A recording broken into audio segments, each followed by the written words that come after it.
Welcome to the Thursday stream. I hope everyone's having an awesome Thursday morning. Man, do we have quite a bit of updates to go today in the channel, so we'll go over that at some point, I'm sure. First things first, let me get some articles started.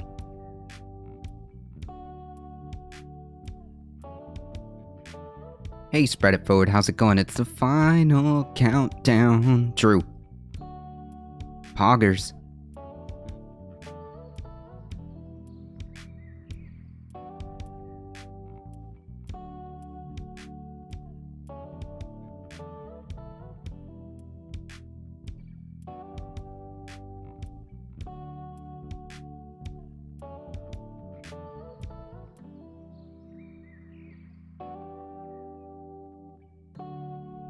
How's it going?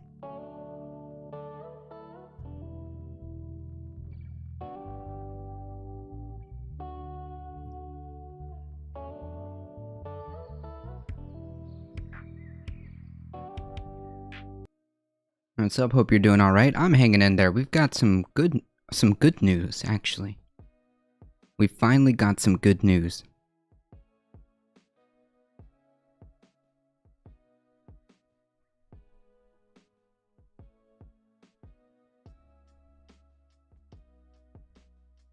Doing good? That's good to hear.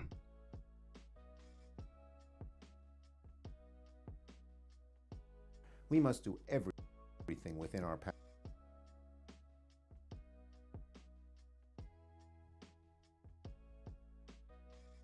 We've got some phenomenal news.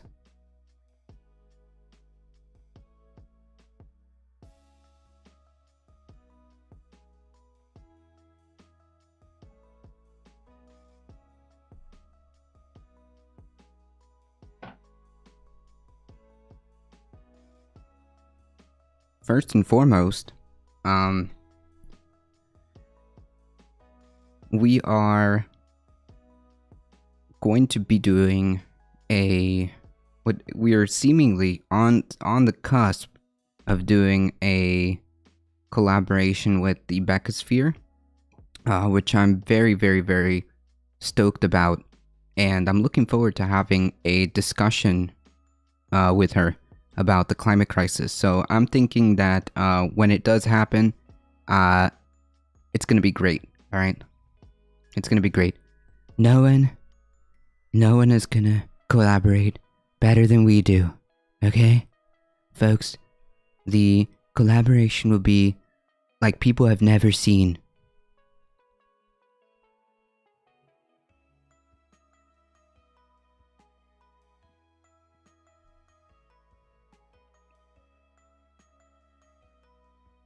So I'll be reaching I'll be reaching out to her for the more detailed versions of what we're exactly gonna do. But I'm super excited. I'm super excited.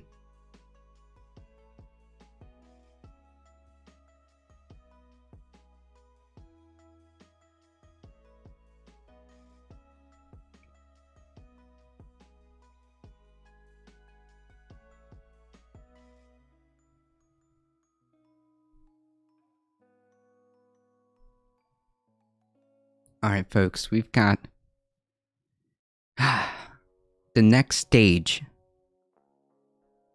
The next stage of the wild cures for COVID. I saw this yesterday and I just couldn't help myself.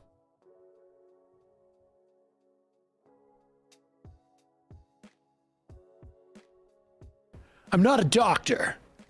And so I don't know. This could work.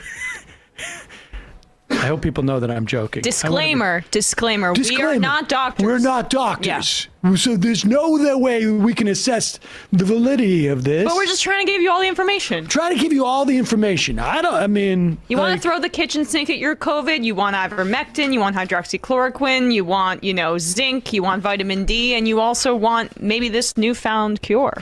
Alright, now hold on. Just to kind of like piggyback off of that, it is really interesting because like if COVID isn't such a big deal, Right, it's just a cold, right? It's not a big deal. Then why would you need to throw the kitchen sink at it to begin with? Just saying. And to be clear, there's nothing wrong with taking vitamin D, okay? Nothing wrong with taking extra vitamins. Talk to your nutritionist, but there's nothing wrong with that. Yeah, look, listen, I'm not going to judge, okay? You got to do the research on your own. But this guy is, what clip is this? It is 6. I can't find it. Okay. So this guy, Christopher Key. it's a guy named Christopher Key. He has been a doctor or not necessarily a doctor, but, you know, that's Oh, just this gets good, guys. who says you're a doctor? Just the authoritarian agencies that are going to credential you. So here he is. He's giving a talk. Do your own research on this. In fact, take pictures of you doing your own research on this. Email it to us. But here is No, please don't. Christopher Key here. Dr. Group, Group, okay, Dr. Group, and just had a 90-minute conversation with him, and he told me that it's very possible and probable we have the antidote, okay? And the antidote is even for those that have been vaccinated. And the research he's already sent me just blew me away. And they're gonna I'm tear sorry, me but the apart, most hey, disturbing part about this whole thing is like the crowd like murmuring in like semi-agreeance. Like, what? Yeah. They tear me apart all the time. And I've been practicing this for 20 years, and everybody's always said I'm cray-cray, and I am, but I'm crazy like a fox, okay? And guys, when I tell you this, please, take it with a grain of salt, but go do When a person tells you who they are, believe them the first time. the research, okay? Research. This is going to just be like, there's no way. But the antidote, and I'm going to kill my credibility, but what credibility do I have anyway? So, hey, the antidote that we've seen now, and we have tons and tons of research, is urine therapy. That's right. And I know to a lot of you, That's a right. lot of you, this sounds crazy, but guys, God's given us everything we need, okay? And I'm going to give you, again, I test and prove all things, okay? This has been around for centuries. We've got research after research, documented, peer-reviewed, published papers on urine. We do. We have this, okay? But they have been doing for the last 9 months now, and what he has right now is all anecdotal because, again, Anecdotal, but yeah, so I guess he's trying to say they're peer-reviewed. It looks like a much younger Joe Manchin. True. Pause it for 1 second. to put Just together. want to be clear.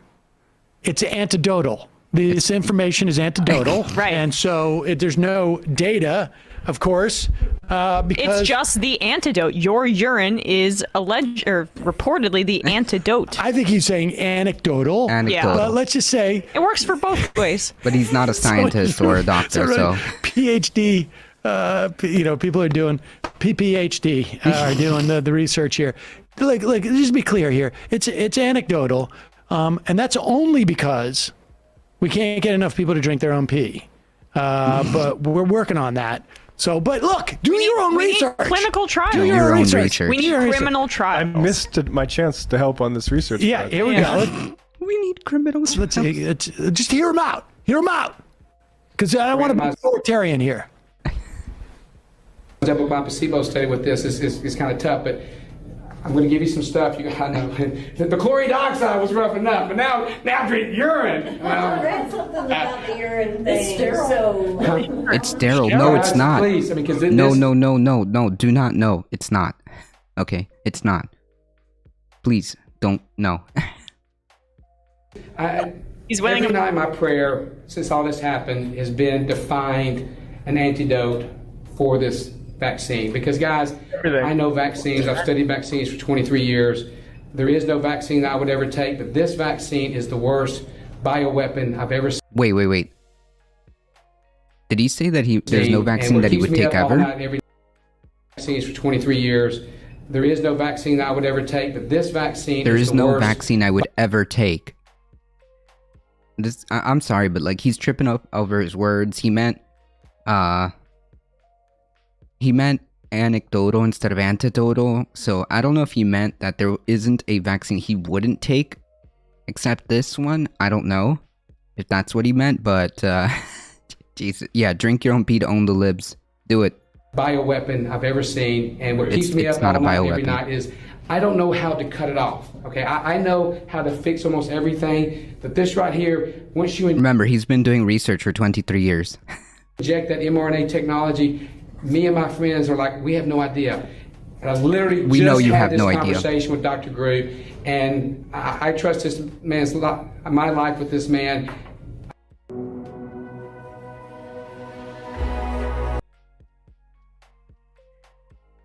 Not a medical doctor. I'm not telling anybody to drink their own urine, but I drink my own urine. I've done I'm not, I'm not telling anybody to do it, but I do it.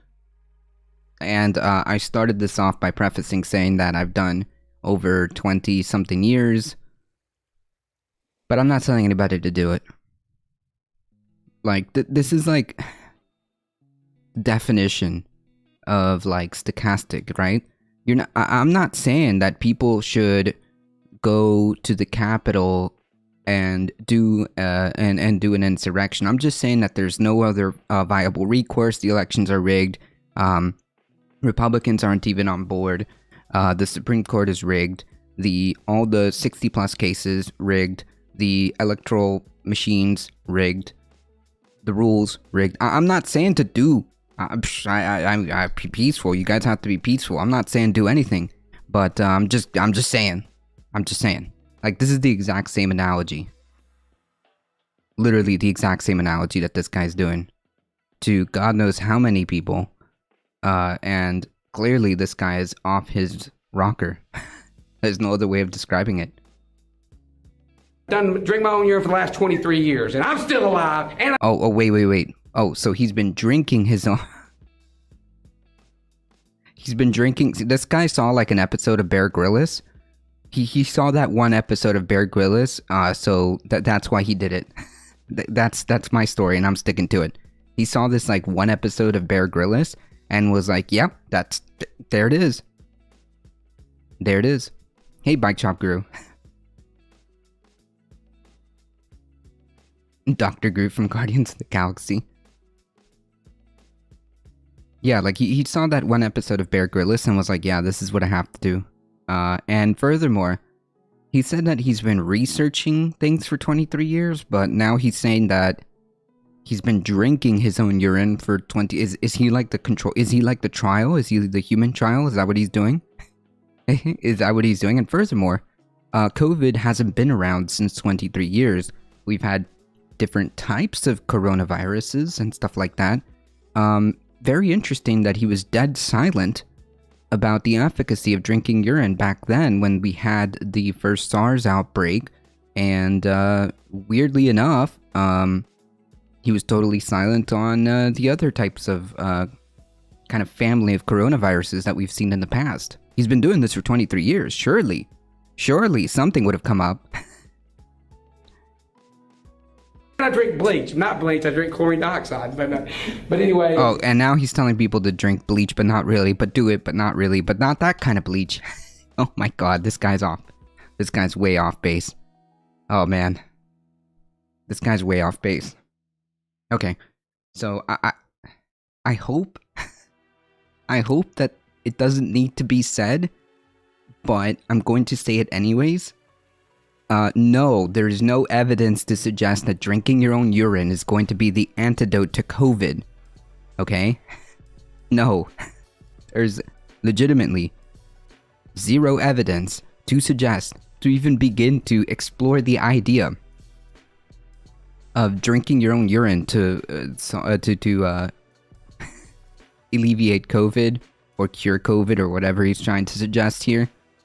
That's just not true, like, in any way, shape, or form. Like, think about it.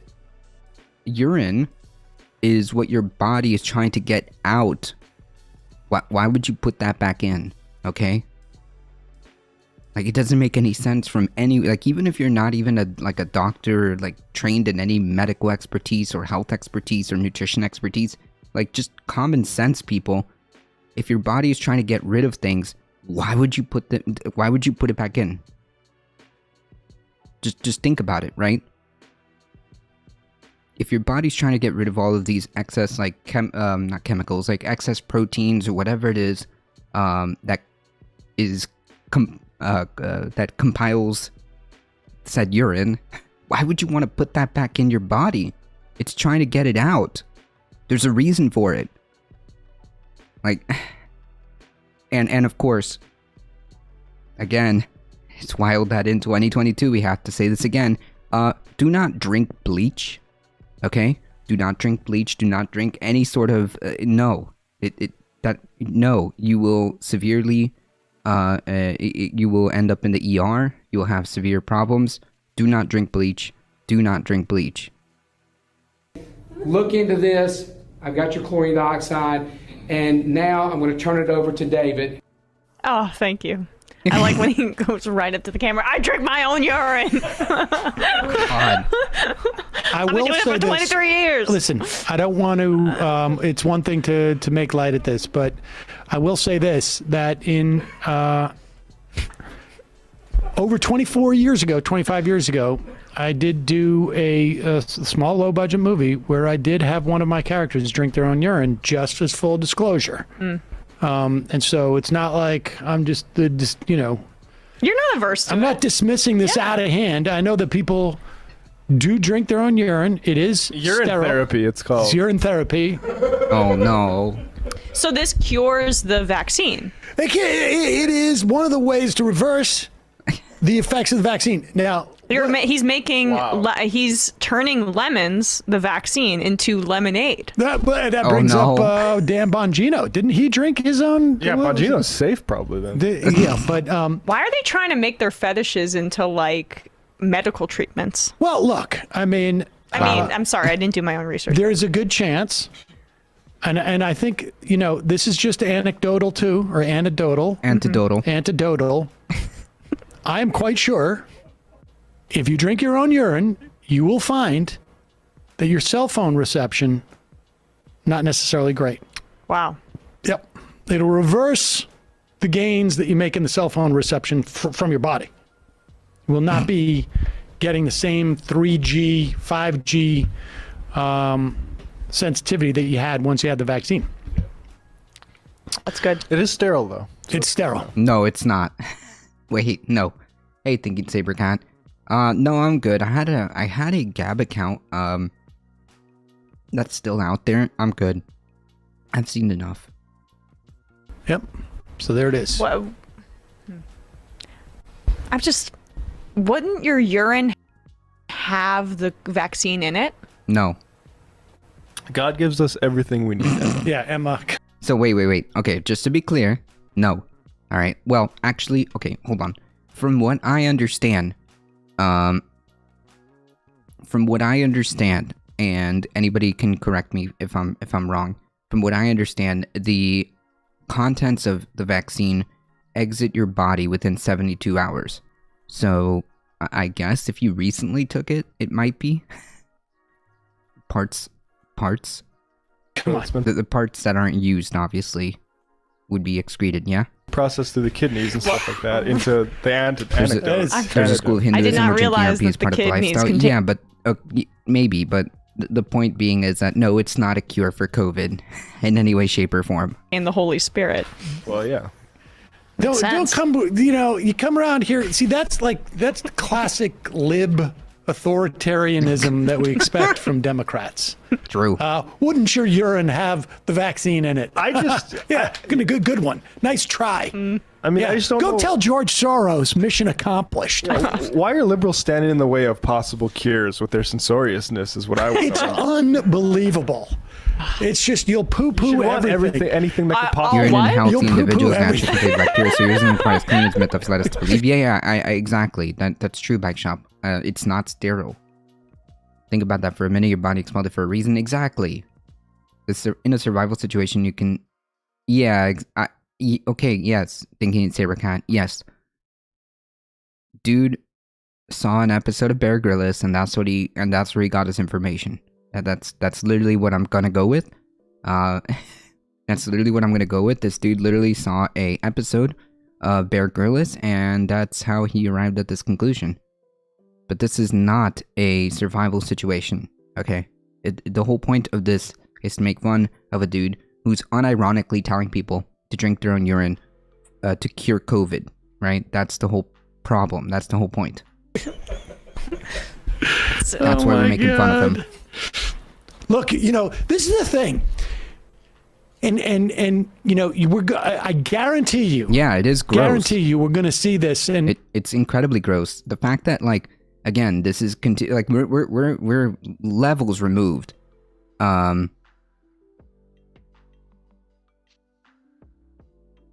We're levels removed from reality at this point. I mean, we've got Candace Owens shilling colloidal silver. We've got this dude, I forgot his name already, not important, attempting to say that you need to drink your own urine as a cure for COVID, which is obviously not true. There's no evidence to suggest that whatsoever. And in there, he threw in a little, oh yeah, by the way, I also drink bleach. No, you don't. No, you don't. And attempting to do that, and there's people in that room. Okay? That's the problem. There's people in that room, and statistically speaking, it might be that one of those people might actually try it. Like, stop. Please. We're like 10,000 levels removed from reality. And you can read more about this on my Substack. Hey, Alio, how's it going? The mainstream, authoritarian voices just poo this entire thing about drinking your own urine. Yeah. Just because, I'm not saying that you should do it. I'm not saying that. I'm saying we should have a conversation about it. Because it has been introduced as a possible cure.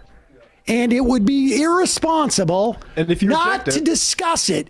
And I won't have people. That's wild. This also, you should read it on my Substack. I will not have other voices out there trying to keep us from talking about Embrace debate. Because it's supposedly not a medical solution. Yeah, but here's the thing. The drug companies and George Soros know that you can get your own urine for free.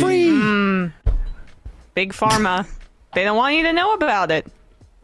And if you reject this mockingly, then you're responsible for any sort of, attacks on the First Amendment or free speech in this country. Exactly. True. Oh my god. I can't believe that's actually an unironic thing. It just blows my mind. It just blows my mind that this is where we're at.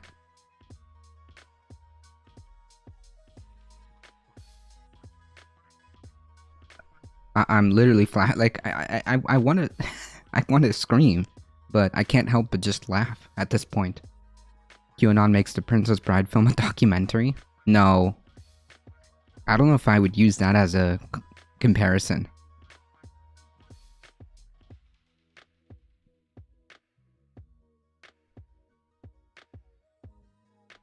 I wouldn't know if I would use that as a comparison.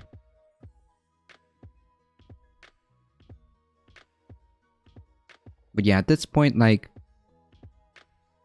when somebody's telling you to drink your own urine to cure COVID, I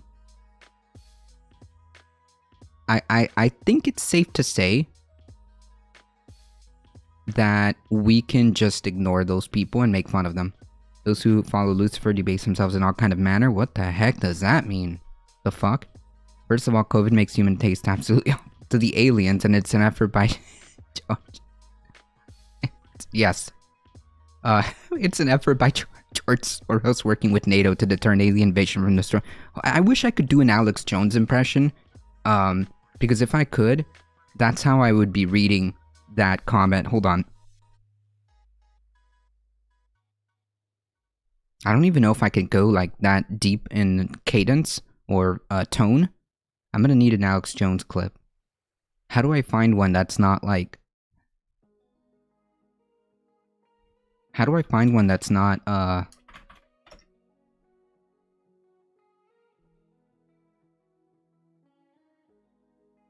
Yeah, brains like marble. Hey, Agave, how's it going? They still have this on YouTube? Oh my god. As long as we want, man. No. Here we go. 4, 3, 2.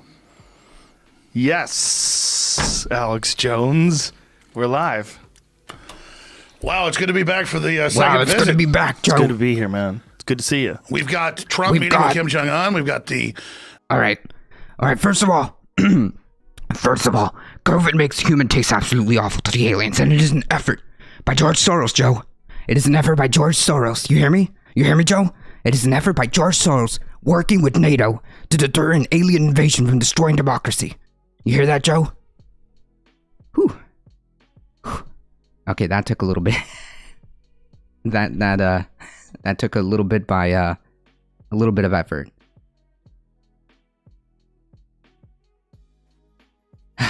This is exactly what I was going to suggest you put on. Yeah, I needed a little bit of a I need a little bit of a kind of a example. You sound more like Billman. Yeah, I can't do the gruffiness though because like my throat doesn't do it. Hey, Addicted Demosh, how's it going? My truths are held back by Automod censorship. Automod, what are you doing?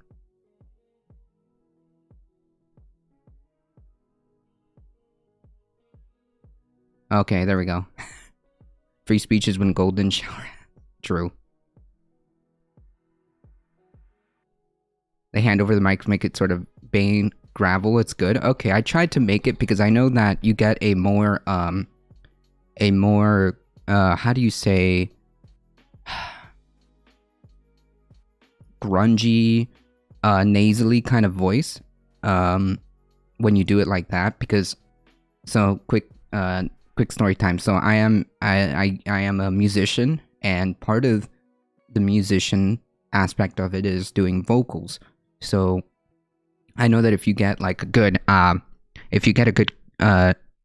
cup over the mic, you get kind of like a nasally kind of tone. So that's how you do that.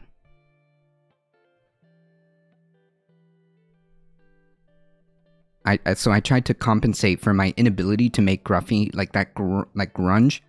I tried to like make up for it by making it a little bit more nasally. Yeah, not enough brain force in my diet, that's it.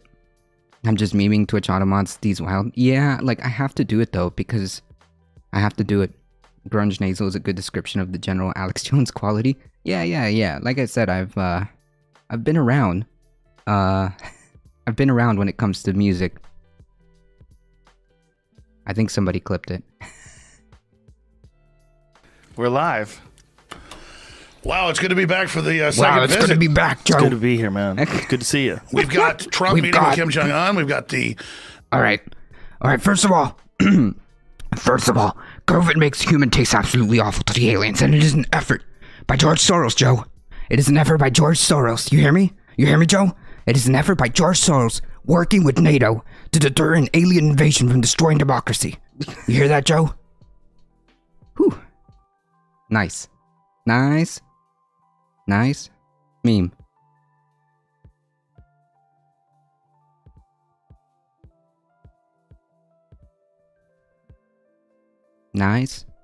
Meme. Yeah, I just wish I had like a gruffy voice. Somebody said that I needed to like smoke like a ton of cigarettes.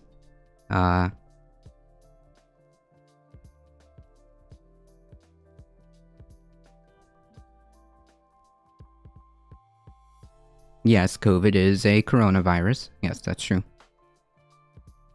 With your voice, you'd probably do a very good Dinesh D'Souza. No, I covered like, I think I've done a total of like one video on Dinesh D'Souza. That guy is like super annoying. He like unironically, well, a lot of these people unironically like omega trigger me. I can't, like, he's one of those people that I actually can't stand. Like the second like Dinesh D'Souza comes on screen, I get like omega triggered.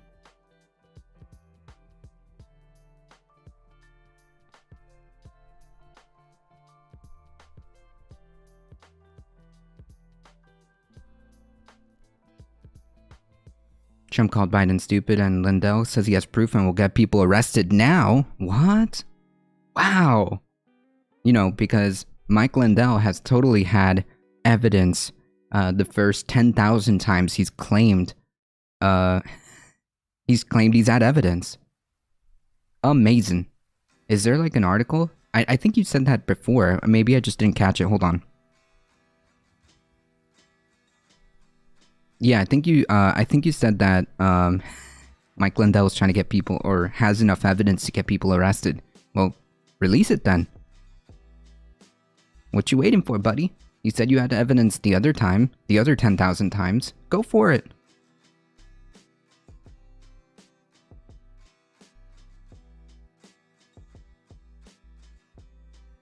He claimed that he could put 300 million people that committed voter fraud. What? Wow. No way. 300 million people. Can somebody get me the population of the United States?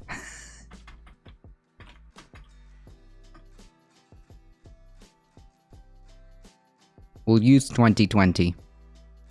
So 300 million right now.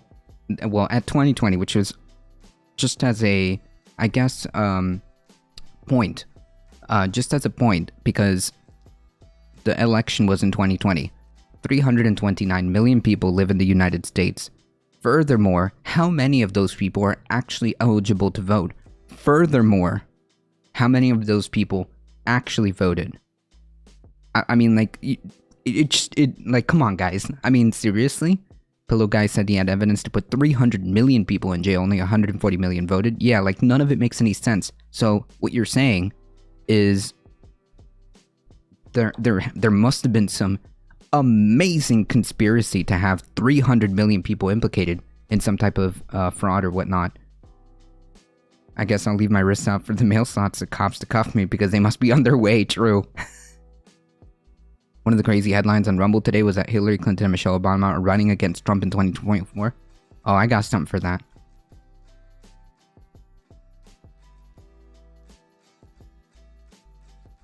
I hope that Hillary doesn't run. If I see Hillary's face attempting to run in 2024, I'm gonna be like, I don't even know how, like, whatever is past Omega triggered.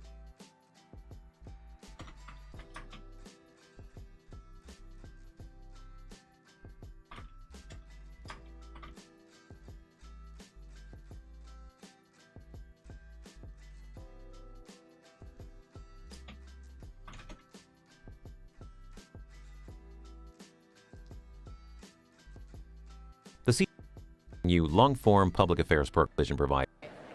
So you'll hang just a little bit. Like a small boat. If I have to go through this, so do you guys. If I have to go through this again, it's crazy how recursive the ideology is. America, imagine, must be so feeble and be so consistently crippled by these conspiracies that it would require impossible networks and resources, which reinforces. Yeah.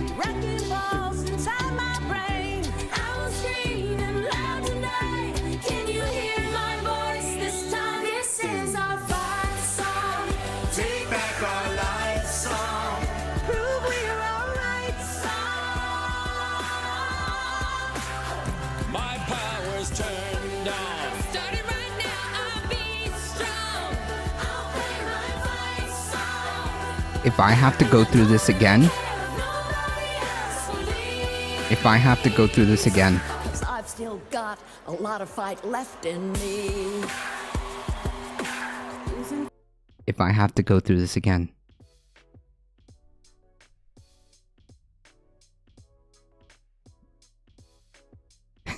I will be infinity triggered. Okay?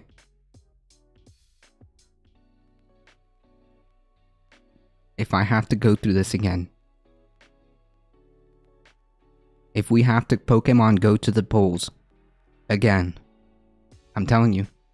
I'm gonna lose it.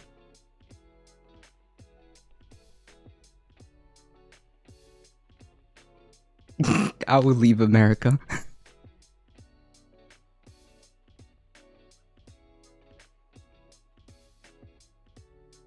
I saw this on Tina's channel and I couldn't believe my eyes.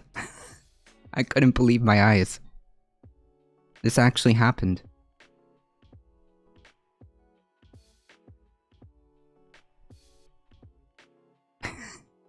Yes, this actually happened. That's not the worst looking whispers. Look, I think we can safely say that that's pretty bad, and I'm comfortable saying that anything that's worse than that is not going to be as surprising.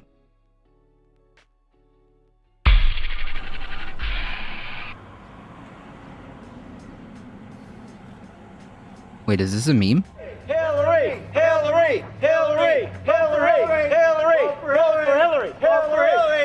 Vote for Hillary! She's for Hillary! Hillary! Vote for Hillary! Vote for Hillary! Hillary! Hillary! Hillary! Hillary! Hillary! Wait, is this like an ad? Vote for Hillary! Because this seems like... Hillary! Vote for Hillary! Vote for Hillary! Hillary! Paul, it's brutal. I know, we've been out here for hours. Nothing's going on. There's got to be something we can do. There's got to be a better way. This has got to be a parody.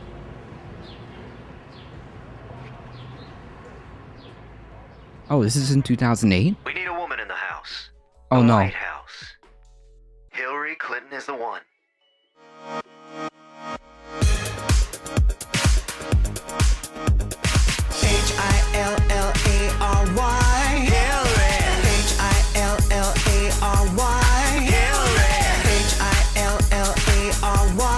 Hillary.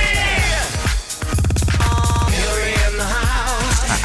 I'm gonna have an aneurysm. Okay, that's enough.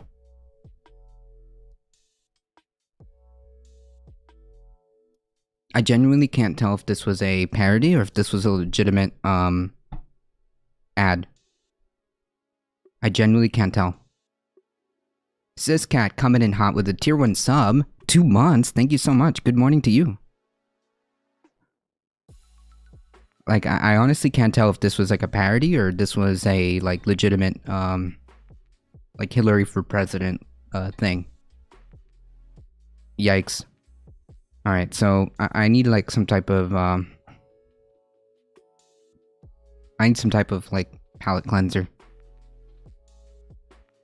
You know what? I can't do this like constantly. You know what? I think maybe Joe Rogan is right. Maybe we need some alpha brain so I can handle all this.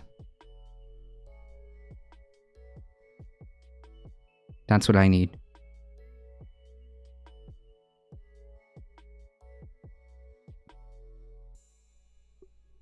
Hillary's no longer in the house. True. I don't think she had a shot. I shouldn't say that because there was a chance she could win. I just wasn't very confident in her ability to inspire enough people to turn out.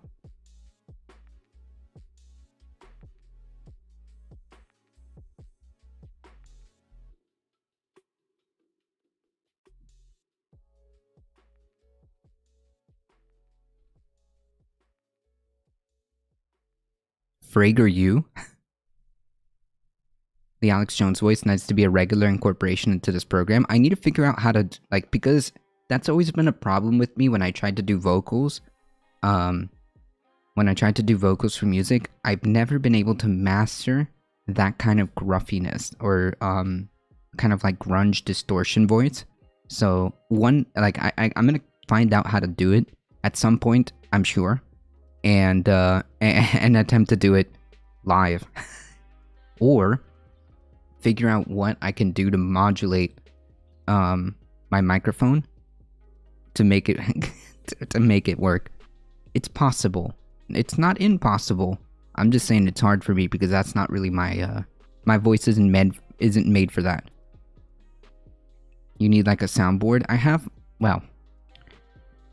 a like bootleg soundboard. As a mod, I demanded. I mean, I would. I could try it. Alex Jones transitions into a grunge singer. He should be, right? He should be like some type of... There is a heavy metal Alex Jones parody out there. It's true. There is an Alex Jones heavy metal parody out there. That is very true.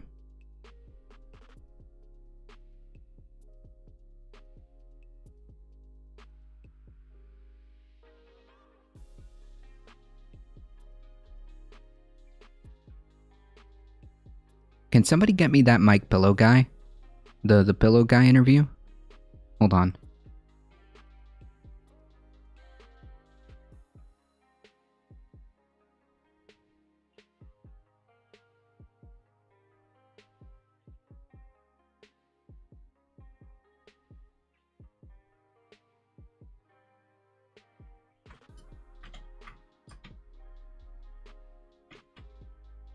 Is that even like online?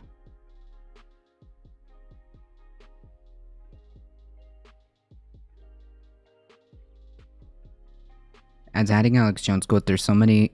My favorites is when 2020 said ran out of meat. He did. Oh yeah. Yeah, which got memed into a song. Yep. Alex Jones is like a literal living meme.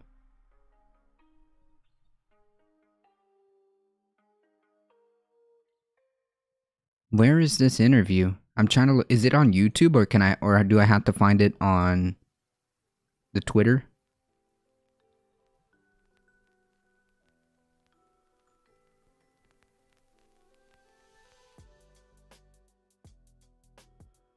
Do I have to go on Twitter?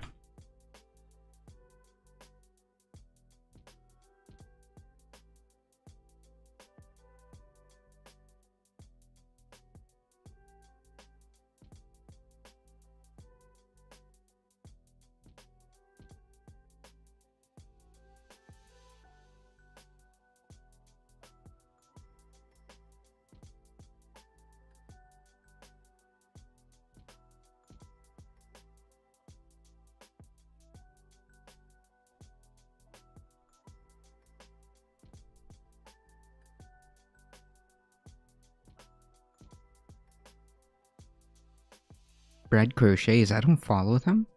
There we go. I hit them a follow button on the Twitter. On the Twitter.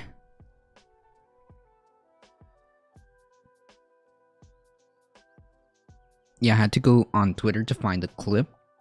Yeah, I'm trying to look for it right now.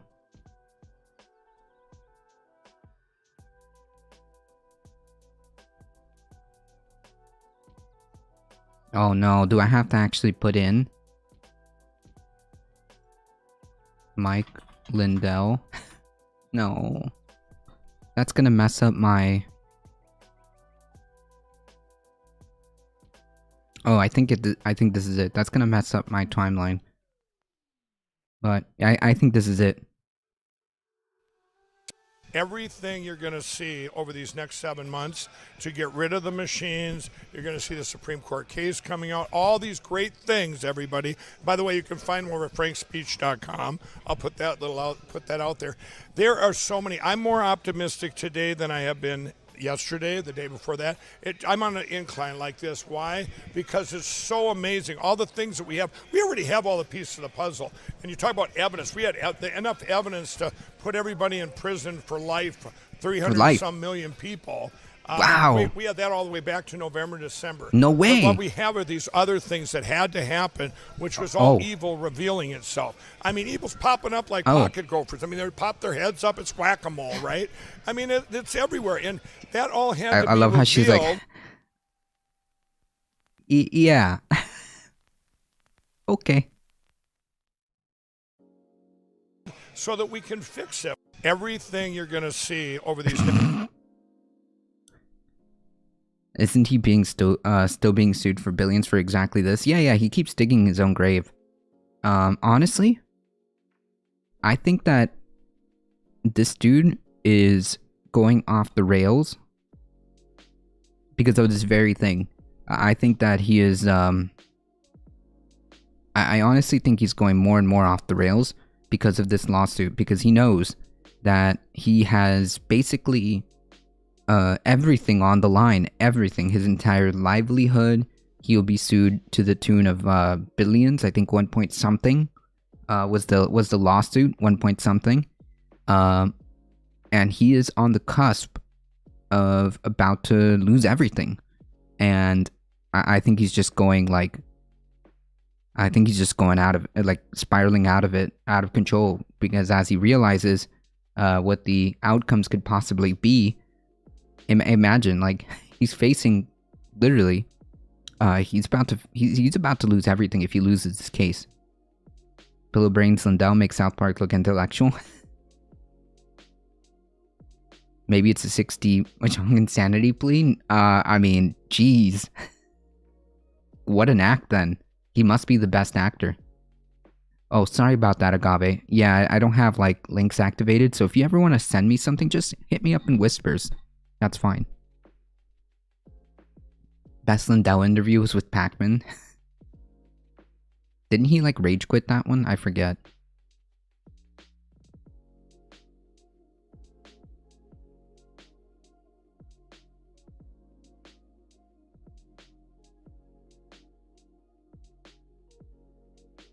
Oh, yeah, I remember this one. Republicans are trying to disenfranchise millions of Americans from their right I to remember vote. this. It's shameful. Now, Alex Jones is a lunatic. We've shown it 1,000 times. We're about to show it again to you. If you... They said they're scared. That's why when I see her, when kids are by her, I actually get scared myself with a child. I mean, that big rubber face and that.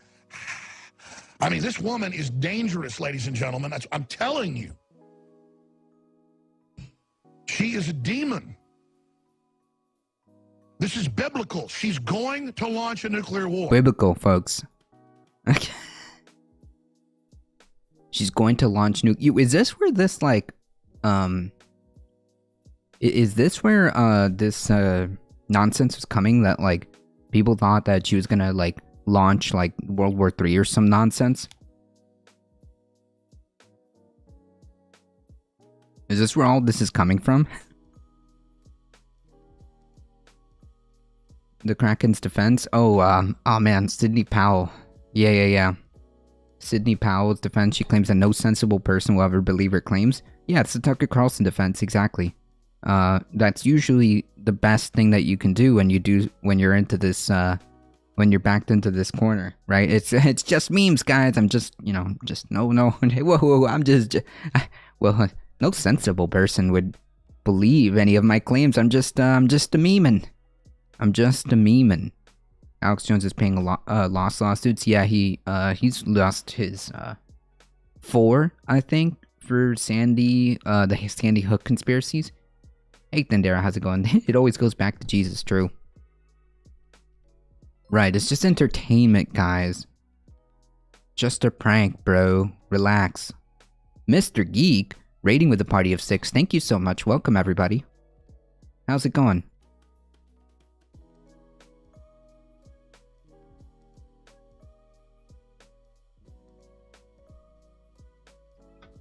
Welcome, everybody.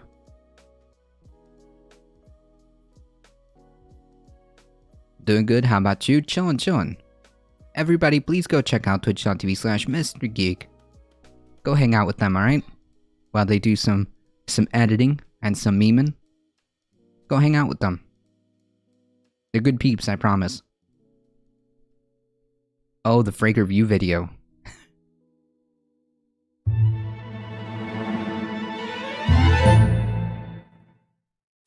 Everything bad throughout all of history has been the fault of the left. True.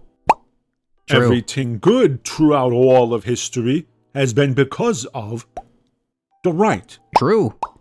This fact has been known by every historian throughout all of history, and those who deny it are merely expressing their feelings, not the facts. True. As you can see, all of the data supports the fact that the right is better than the left. The right believes in the highly scientific idea of a benevolent, wrathful God who created you with a purpose to love and worship, and he will reward you with an eternity of happiness. All of the best countries of the world have the highest percentage of God belief. Countries like the Democratic Republic of Congo, Mexico, Pakistan, Colombia, and Somalia. The left believes in no God. True. That we are all a random accident with no purpose, and the highly unscientific idea that we evolved from animals. The highly And therefore, unscientific there is idea. no right and wrong, and you can do whatever you want. All of the worst countries of the world have the lowest percentage of God belief. Hellholes like Estonia, Sweden, Norway, Denmark, and the Czech Republic. The left wants white people to feel guilty for slavery. But did you know that starvation happened in communist countries? And every leftist supports everything that ever happened in a communist country. True. Slaves in America, on the other hand, were allowed to have such delicacies as cornmeal, water, and so. Like, unironically, this is indistinguishable from how, I don't want to say everybody, but how some of these people actually believe. Like, this is indistinguishable from parody. Sometimes even bones with leftover meat still attached. So Swish this sour liquid in your Oh my mouth god. before. What kind of ad is this? Jesus. is it that we are supposed to feel guilty for taking care of our fellow human beings? The left believes in ridiculous things like climate change. Ridiculous. Could it be that the scientists have a so-called consensus on climate change because they were paid off by the big solar panel industry? True. Look, I never thought about that, folks. Damn. That completely just went over my head. How did I miss that possibility that the entirety, hey Dustin, the entirety of the scientific community, the international community, over 10,000 scientists, climate scientists who have worked on numerous IPCC reports, decades of data, it just never dawned on me the possibility that they could have just been paid off by big solar. Wow. You know, truly, I've been illuminated. Truly. Yeah, big science. Wow. I never thought about that. I never thought about that idea. Shame on me. Consensus or agenda? Agenda. It is true that we are currently undergoing Earth's sixth major worldwide extinction, the Holocene extinction. But is that really anything to be concerned about? Nah. The left seems to think so. But how ridiculous is it to believe that climate can adversely affect agriculture? Yeah. How ridiculous is it? The idea that that the way the climate is moving and changing at a unbelievably rapid pace, all of pretty much the evidence pointing that this is anthropogenic. I mean, like, there's almost no doubt about it, right?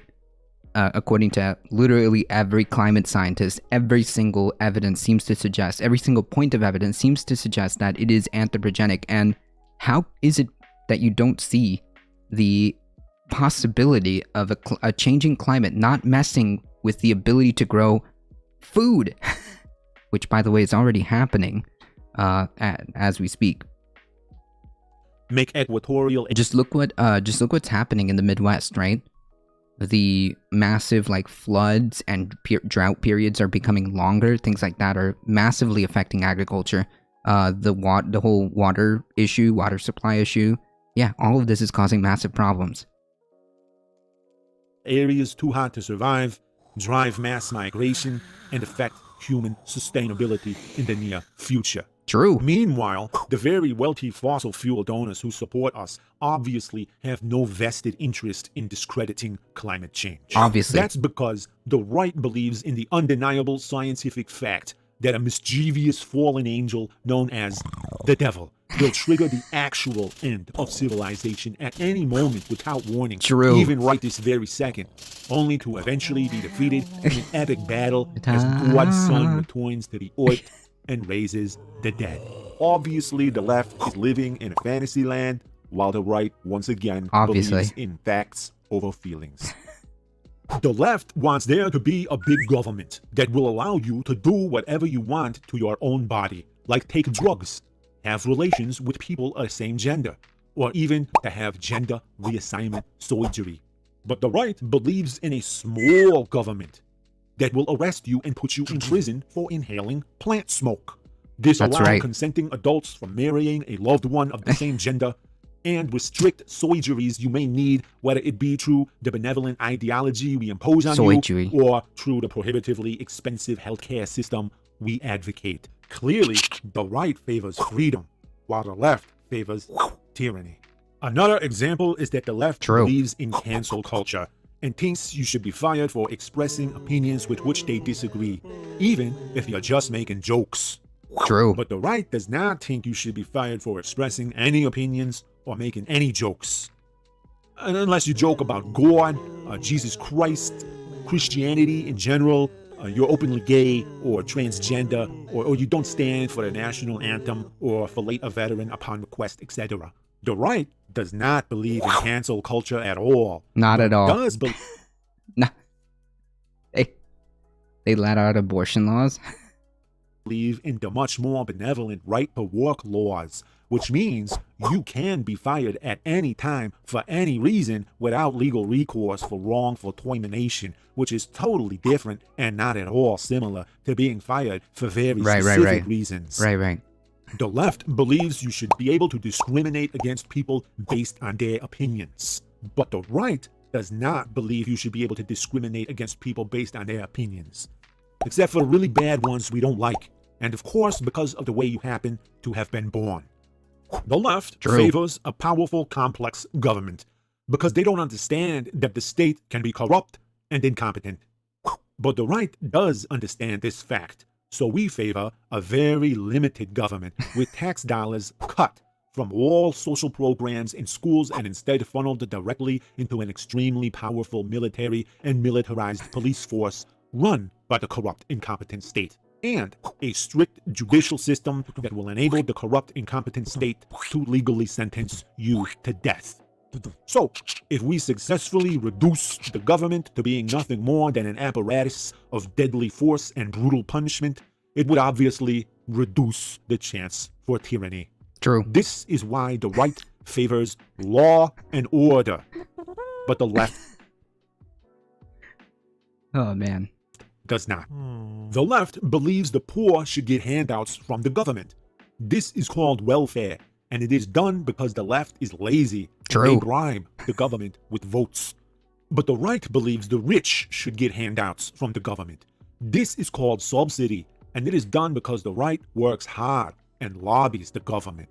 So if you are poor and you fail, it doesn't matter much anyway, because you were unimportant to begin with. You need to stop being lazy and pull yourself up by your bootstraps. That's right. But if you are rich and you fail, it is vitally important for the government to bail you out. Because you are very important, and the government can simply print more money whenever needed. It is also vital to never regulate responsible allocation of the money the wealthy receive from the government, so that they can allocate it to themselves in investments and golden parachutes. Because employees can always simply have their pay and benefits reduced, or just lay them off, as long as it is not for the unjust reason of yelling the N-word at people, and for the much more fair and benevolent reason of allowing the CEO to continue to enjoy his lavish lifestyle. It should by now be abundantly clear to every intelligent person that the left is responsible for everything that's wrong with the world, and the right is responsible for everything that's right, which is exactly why it's called the right. Perhaps we should start calling the left the wrong. I'm Dennis Frager for Frager University, and unlike so-called prestigious universities that are nothing more than halls of leftist indoctrination, you can always rely on us to be an unbiased source of neutral information. Thank you. Flawless logic. Oh, this was good. Oh man, this was good. This is good. Unfortunately, wait, actually, when was that done? Gotta head off to some meetings if I don't catch you in MR later. Enjoy the long weekend. Hey, thank you. Appreciate that, Agave. Thank you for stopping by. Well done, Frigger, you. True. Wait, I need to know when this was done. How to get super fast Wi-Fi anywhere, anytime, in 6 seconds. This was done in 2020. Yeah, this is indistinguishable from reality. Like, I actually don't know, if this actually, like, there's some people that are unironically like this. This is indistinguishable from reality. Thanks for the follow. Appreciate that.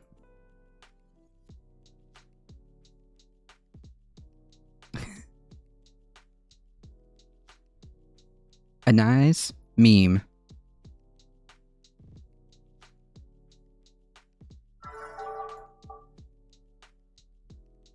All right. Let's get into some news, right? I guess we gotta do some news. No, I didn't talk to you. Stop it. Did you hear that? My AI just like thought I was talking to it. Nope.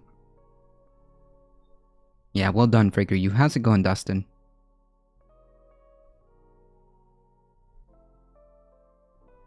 Alright. Political article. Addicted to Mosh, thank you for the follow, appreciate that.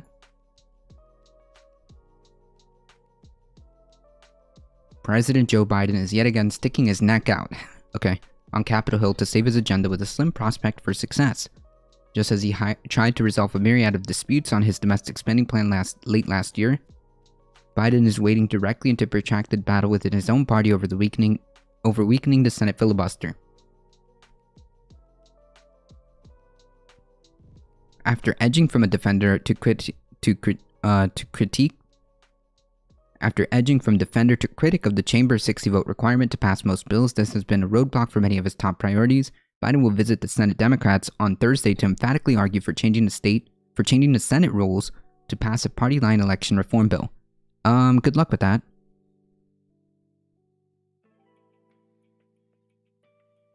Grocery shopping done before 7 a.m. Ready for the weekend? Nice.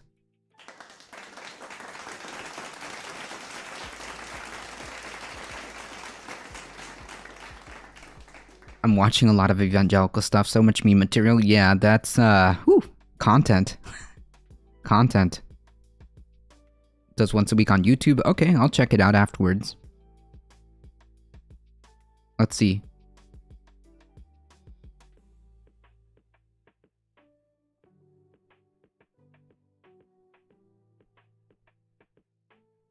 Updated yesterday.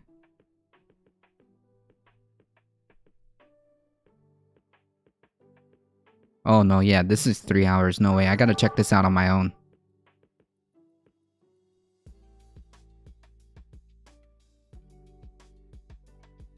I don't have a bow emote, like bow or bow. Like a little bow. Do you want a bow? I can make a bow emote. It's gonna take me a second, but at some point I can make it. Or like a bow, like a respect bow. Oh, take a bow for the applause? Gotcha. Okay, I need to make like a, I need to make several animated emotes, that's what it is.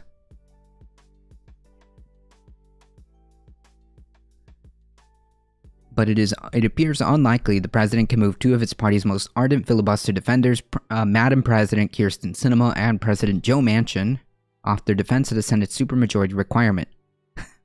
And Biden's appearance before the caucus comes less than a month after Manchin rejected his entreaties of its $1.7 trillion climate and social spending bill, sending Democrats' legislative agenda into a nosedive.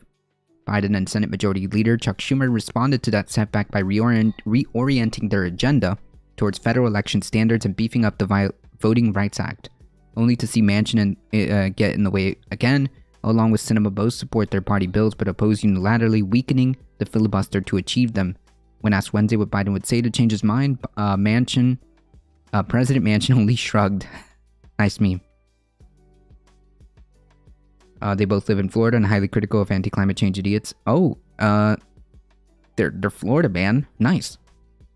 Well, I too am highly critical on anti-climate change idiots. And I too am a Florida man. Maybe I'll reach out to them and have them on this show too. By the way, a huge shout out to the Beckosphere. Thank you so much, first of all, for the offline follow. I appreciate that, and thank you so much for responding. I appreciate that. Yeah, me too. I do dunk on anti-climate change idiots. Blank Page, thank you for the follow. Appreciate that. Democrats said it's better for Biden to try and fail with his latest long shot effort than not try at all. Okay, look. Oh my god. Okay, listen. The concept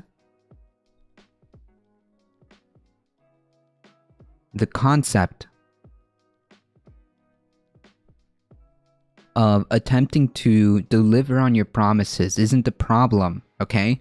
That's fine. However, we've got a small problem here.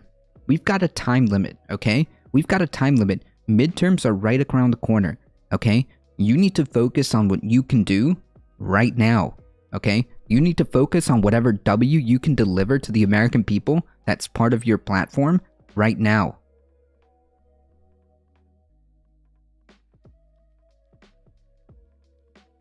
Yeah, Posada bots is a very robust thing, so it keeps track. You're gonna have the Beckosphere on? Yes, we're working on it. I'm very, very excited about that. Yes. I told you folks. One of my goals, I think it was like the first Saturday that we came back for Saturday Catterday. One of our goals is to have like more collaborations, especially when it comes to people who know what they're doing. When it comes to the climate crisis and who are activists for the climate crisis, I want to do more work around that.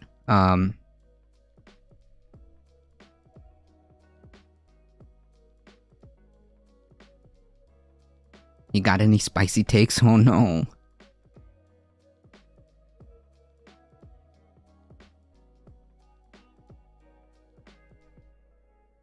Okay. It is true that it is better for you to try and fail than not try at all, okay? But this isn't the way of going about it, right? This isn't the way of going about it. You're not going to achieve what you want to achieve by doing it in this fashion, okay? This is not it, Chief. This ain't it. This ain't it. And I honestly, I think that the best thing that the Democratic Party can do right now, if it wants any chance,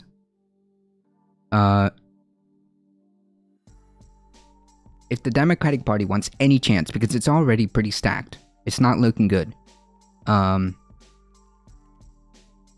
It's not looking good. If the Democratic Party wants any chance, any fighting chance, what they need to do is buckle down and figure out how to make this BBB happen and how to make it as robust as possible and include as many of their platform promises as possible. Okay? And they need to make sure that that gets out and done as quickly as possible. They won't. I'm just saying hypothetically, if they want to maintain their ability to be competitive and maintain the shred of hope that they can hang on to whatever meager level of power that they have, that meager. How many representatives do they have? I think they have like a 12 representative margin in the House and like 0 margin for error in the Senate. So that little thin, razor-thin thread that they have should be all focused on delivering for the American people. Period. Full stop. That's it. And for right now, your best course of action within the time that you have is getting the most robust BBB package out there. Okay? Period. Full stop.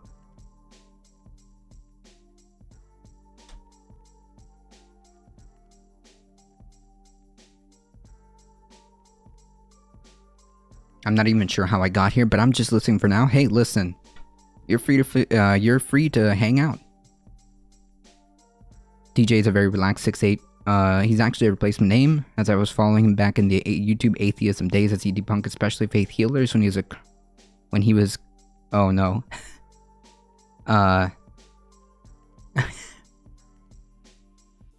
Yeah, the quickest way to debunk these faith healers is where are they now? We got like a pandemic going on. Where are you?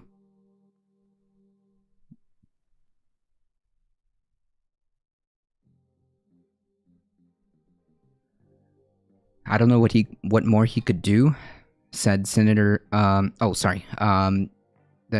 all, the president himself is a 36-year veteran of the Senate, campaigned as a skilled navigator of the Hill who could leverage relationships into legislative process. You're thinking of LBJ.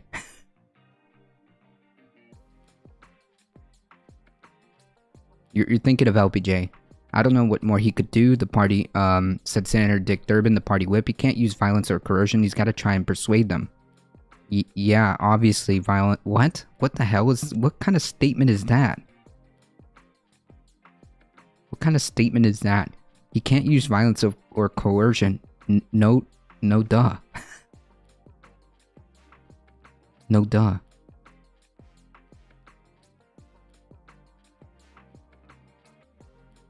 He's got to try and persuade them. Yeah, but he's got... God, this is like so backwards. I'm still waiting for the before and after picture of somebody regrowing a limb. Have you seen the reaction to Manchin from Ojeda as he said he will be running against him in 2024 on a corporate corruption platform in West Virginia? No. But that's interesting. I don't necessarily agree with Ojeda, but I think he might be preferable to a Manchin. Like, I don't agree with Ojeda, but I think he might be preferable to Manchin. I'm not sure. I gotta think on that one. But on the surface, I think he might be preferable. I'm not even kidding.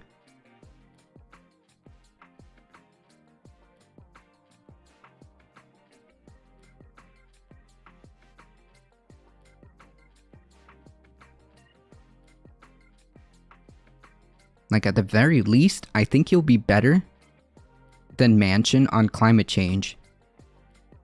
Like, I think at the very least, the silver lining is that Ojeda might be better than Joe Manchin on climate change, and like that's enough for me. Manchin's got way too much ties to the fossil fuel industry. The coal industry, I should say more specifically. You can't persuade him. You should see to twist Manchin's arm. Yeah, politically. I think it's on YouTube. If you find it, just send it to me. We'll take a look at it. Biden never served in Congress with Sinema or Manchin, though both were in office when he was vice president. His aides are confident in his ability to persuade the holdouts. Okay, but like we kind of need to see that. His aides are confident in his ability to persuade the holdouts. The White House press secretary, Jen Psaki, said Biden does not feel powerless, and both he and the vice president will be working on the phones. She also pushed back on Wednesday what a second legislative failure in roughly 2 months would do to Biden's clout and standing with voters. The majority of the American people elected the president to do hard things and to fight for hard things, including fighting for issues that may feel like an uphill battle, but that are vitally important to protect fundamental rights to the American public. But as Durbin put it, Manchin and Sinema were elected before him and have authority in their own office.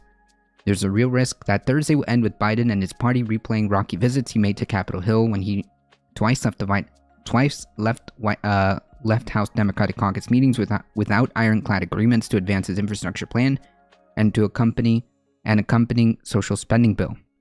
The infrastructure legislation eventually passed the House and became law, but the bigger bill that Biden christened the Build Back Better is marooned indefinitely. Yeah, that's a good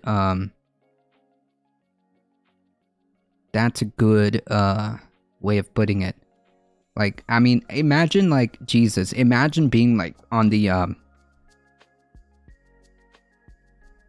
imagine being on like the progressive wing of the Democratic Party, and like you were assured that there was going to be negotiations and good faith like, you know, debates or good faith attempts at negotiating the BBB, and you end up attempting to hold out as much as you can, because remember, the original deal was that these two things passed together. They passed. You cannot pass one without the other, right? That was the original deal, okay? And that didn't happen. They got shafted. They got shafted into passing some infrastructure bill, which undeniably is necessary. I'm not gonna say that it wasn't good.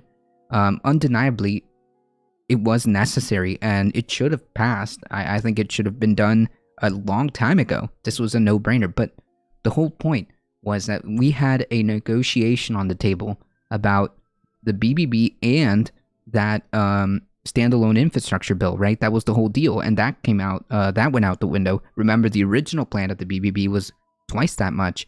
That got thrown out the window. It seems to me like Joe Manchin isn't negotiating in any type of good faith whatsoever, and that's really the frustrating part about this, because he has no vested interest in doing that, right? He just keeps getting concession after concession after concession. This isn't a negotiation. This is demands. These aren't negotiations. These are demands. Because a negotiation would mean that you give something, you concede, and the other side concedes, right? You negotiate what both of you are willing to negotiate on or willing to concede. That's the whole point. Like, I mean, correct me if I'm wrong, but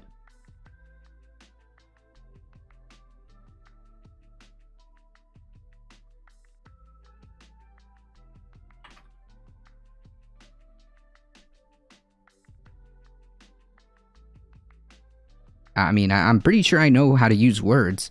And a negotiation is a discussion aimed at reaching some type of agreement, at reaching an agreement, okay? This is not a negotiation. Right, Agave, it's extortion. It's not, it's just demands. It's okay. Also okay, actually out this time. Hey! Better on climate change than a coal CEO? That's gonna be difficult. True. True.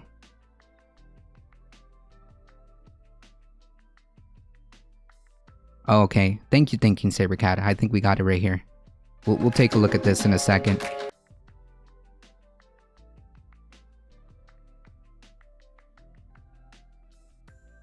Hey.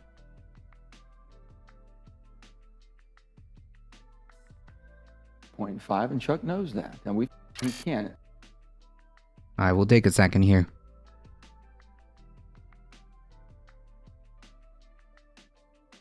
I feel like I have another article that I'm missing.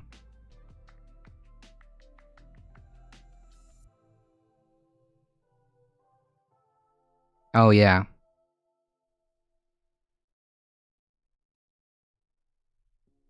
Huh. This is gonna be interesting.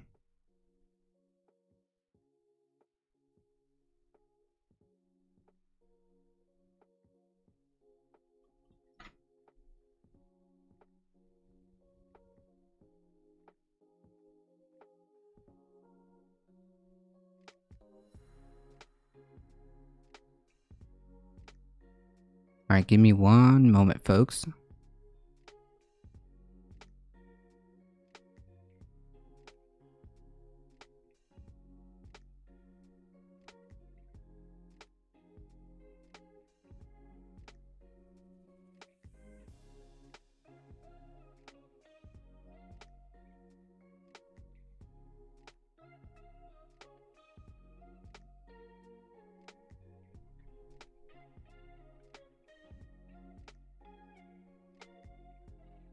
Okay.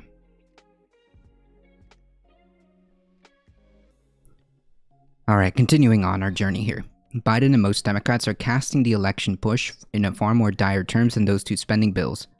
Asked if there's a risk to Biden falling flat, Senator Raphael Warnock responded, "The risk is that we lose our democracy as we know it." Now hold on, alright, hold on. Let's just focus on the battles that are right here. And, I think it would be better if we focus on doing the things that we can right now. Because, like, I'm honestly, under all of these things, underlying all of these things, I am very, very worried that there is truth to what he's saying, but I'm trying to focus on what we can here. Did you see the bonker stuff Sarah Palin was saying about AOC sex life? No, nor do I care. Thank you. I really don't care what Sarah Palin has to say about, first of all, anybody's sex life. Yeah, I'm good. I'm good. I don't really have an interest in what anybody has to say about anybody's sex life. How about that? kind of weird, champ, on Sarah Palin. That's kind of weird, champing on Sarah Palin's part.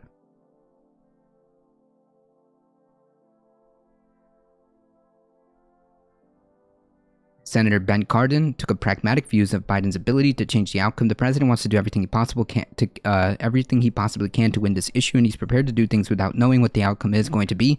At the end of the day, he honestly can say he tried everything he possibly could. Okay, where is that for the BBB? The Democrats say, because you can't push this through, the budget reconciliation. You can't get the whole, like, voting thing that you want to do through the budget reconciliation. You're gonna need to do effectively a filibuster reform, and even then, you're fighting your own party on this kind of stuff, and you're getting zero help from the Republican Party. So I don't know. It just seems to me like the priorities are misaligned here, and I feel like nothing is gonna get done rather than something, and then all of this is just gonna kind of fall apart from there.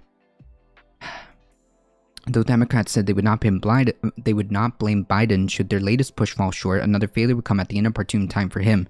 Biden faces still sagging approval ratings, persistent inflation, which is weird because that has nothing to do with him, but whatever, people don't understand, and another brutal COVID wave. Well, the way he's been handling certain things and certain aspects are certainly akin to, if not just as bad, if not just the same as our previous administration. The midterms are now 10 months away, and Democrats control just 50 Senate seats and a threadbare minimum margin in the House. As the party confronts a potential loss of both chambers this fall, voting rights activists have pushed Biden and Schumer to more forcefully press for weakening the filibuster to pass anti-gerrymandering and campaign finance reform legislation. Yes, okay, but like right now, we don't have this ability to... Okay, each man has thrown themselves wholeheartedly in the fight.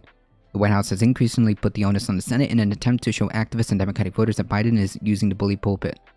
On January 6th, it was the brave men of the Metropolitan Police, Capitol Police, and others that saved democracy. Cedric Richmond, the former House Democrat that now directs the White House Office of Public Engagement, and now it's time for our elected senators to do the same. Biden has invoked the civil rights era in his push to pass a bill that would aim to rein in state-level laws and restrict ballot access in Georgia this week. Yes, senators do want to be on the side of Dr. King or George Wallace, but he also alluded to quiet talks with filibuster holdouts and declared, "I'm tired of being quiet." Okay, but like, I'm thinking that this is a desperate outburst. I feel like somewhere in there, the Democratic Party is realizing how F they are. This sounds like desperation. I'm not gonna lie, folks. This sounds like desperation because I think that they see the writing on the wall. This sounds like desperation, and I feel like this is the wrong way of approaching it. I feel like if you want to save your chances, and again, this is just like the electoral aspect of it. Never mind what, like, just separate me for a second, and just like, I'm just looking at this from like a above overview, right? Just like an overview. If you want to save your chances, or if you want to have any chance of retaining any type of House or Senate power, you need to focus on the BBB. That's it. That's it. That's literally the pathway to any type of possible victory. Is this, because you need to deliver, you need to show people, you need to give people something that they can point to and say, oh yeah, it did help me. Yeah, these child tax credits, they did help me. Wow, we get like 2 years of community college. Wow, that actually does help me.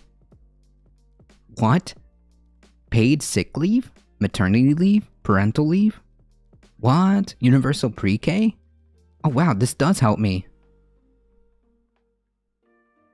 The calculus is that they think the public will get more enraged over thwarting voting rights than the BBB. They're wrong. They're wrong. They're just wrong. They're just wrong. Because the upside of getting a good, robust package from the BBB and have meaningful impact in their pockets and have meaningful impact in their lives, I think will be more significant than trying to enrage people. Because I'm sorry, but like, that's not a good strategy. You need to point to results. And furthermore, you can throw another Hail Mary at the end for another potential like economic package at the end, right before the midterms. Most people don't know what's in the BBB, and it's a horrible name, and it's an omnibus bill. Yeah, but you need to, then you need to be out there and doing the work, just like he did right now. Just like he's saying, like he's had this fiery speech about how he's angry and all this other stuff. You need to do that with the BBB. You need to be in West Virginia. You need to be in Arizona. You need to be in whatever holdout senator or House member is left, and you need to make sure that you do an entire PR campaign saying, hey, we're trying to get this done. We're trying to get this done. This is how it will benefit you. It will benefit you in X, Y, and Z, and continue to hammer that, because that's your one chance. That's it. That's your Hail Mary. I'm talking about electorally speaking, okay? I'm talking about like in my head, what I would do as someone who is like presenting advice. I don't know. Maybe I'm wrong. Maybe I'm 1000% wrong. Maybe you're right. But I don't know. You gotta get your voter base out there. You gotta give them something to vote for. You gotta give something people to vote for. Happy voters. You want to stay happy? You can't have that. True. The general public talked about the ACA. They talked about COVID relief. People aren't talking about BBB, unfortunately. Then make it a centerpiece. I don't know what else to say. Maybe like I said, maybe I'm wrong. Maybe I'm wrong. But like the idea that your political your grand strategy is to get people more mad at the idea that Republicans are going against voter rights or whatever to win, I just don't see it playing out the way they think it's going to play out, and I think it's a mistake. I think it's a mistake, electorally speaking.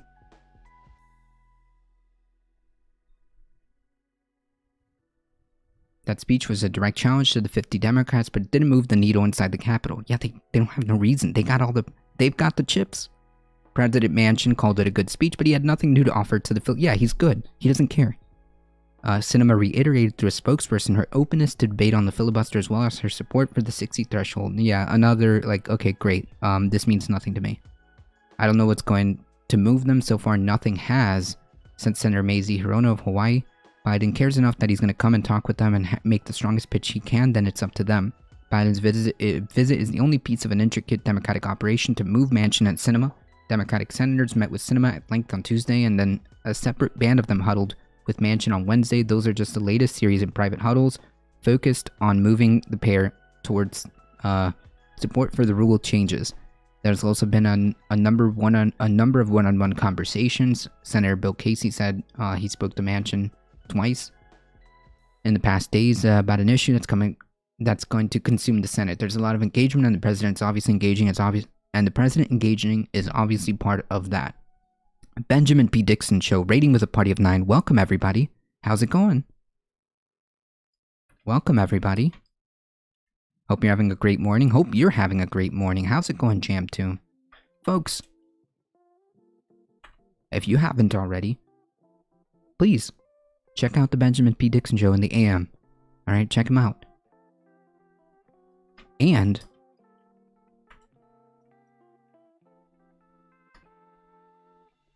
check out Jam Tomb. Phenomenal. Thank you so much. I appreciate that, Jammed. And I appreciate that Benjamin P. Dixon Show.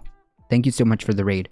If you guys don't know who we are already, we are A Difficult Truth. We do news and politics Monday through Thursday, 9 a.m. Eastern Time. And join us on Saturdays around noon Eastern Time for Saturday Catterdays. Kitty cats guaranteed. Hey, Siscat. How's it going? Thank you so much for the support. I appreciate that. Thank you. Welcome, everybody. I'm having a great day anytime I can get Twitch to work out here. True. True. So, a lot of frustration going on here. Biden's Thursday meeting won't be the final word. Schumer is expected in the next few days to bring up a House-passed package that includes both a voting rights bill named for the late Representative John Lewis and a sweeping election reform plan to the Senate floor for debate. And he will do so through the procedural mechanisms that will allow him to evade an initial GOP filibuster. But Schumer said that eventually it'll run up against a filibuster to end debate on that measure. Senate Democrats will then vote on whether or not to weaken the filibuster, either by installing a talking filibuster or create a carve-out for election legislation. You're going to see a vote on this issue on the rules change very soon. Warnock said this is a stark moment and a moral moment, and everybody needs to be on record in terms of where they stand. Yeah, but we gotta... Oh my goodness. This is so frustrating. In my opinion, I think we're going the wrong way. Thank you, Carlos. Thank you for hanging out, Fifth Dimension. Appreciate that. I am in new clothes today. Hey.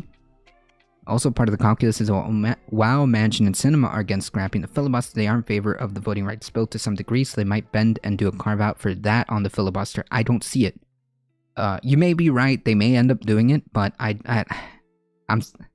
sorry if I don't have that confidence. It's possible. But I'm not confident necessarily. You might be right, but let's just say I'm not holding my breath. The reality is, I think that we should focus on the things that we can deliver, and we should focus on the W's that we can take while there's 10 months out to the midterms. And given the fact that all the numbers are not necessarily looking good for the Democratic Party, I think that they should focus on whatever W's they can produce and whatever palpable wins and whatever palpable results in people's minds. I don't know.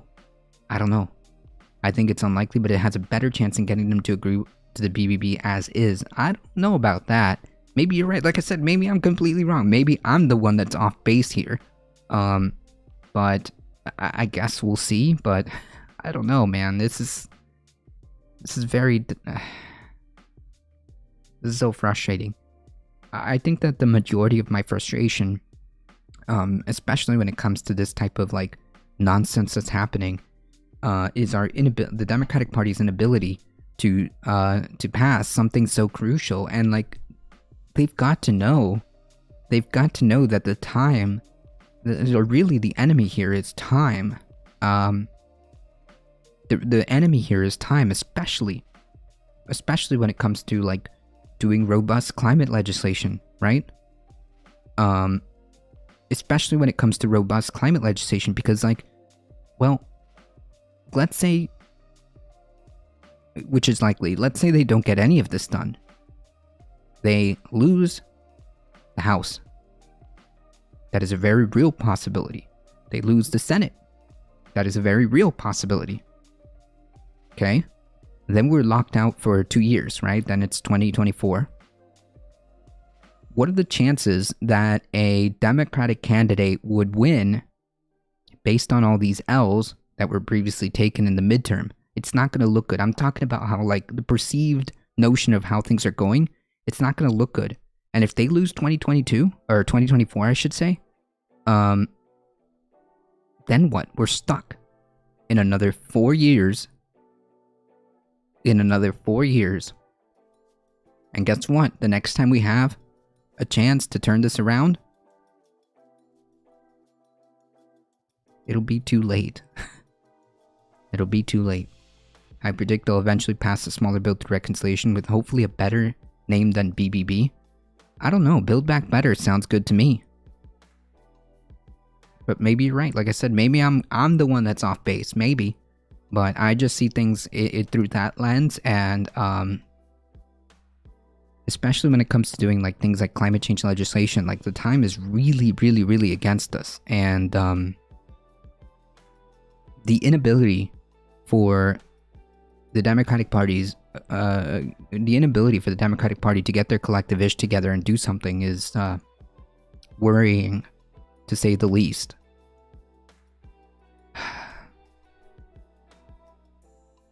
Biden set to deliver remarks on COVID. Is it, can you send the link or post the link? Is it on like C-SPAN?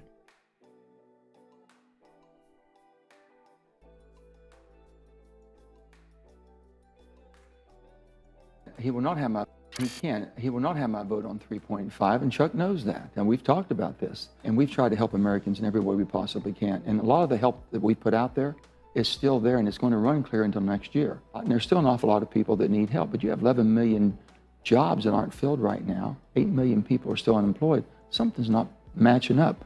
Don't you Yeah, President Manchin. You're right. I think we ought to hit the pause. Are you saying it's the price tag, it's the timeline, both? It's the urgency. What? We have the urgency to do what they're wanting to do in such a quick period of time. But can you be specific? And I want to get to that, but just because this is the thing that people consume. Do you have a ceiling?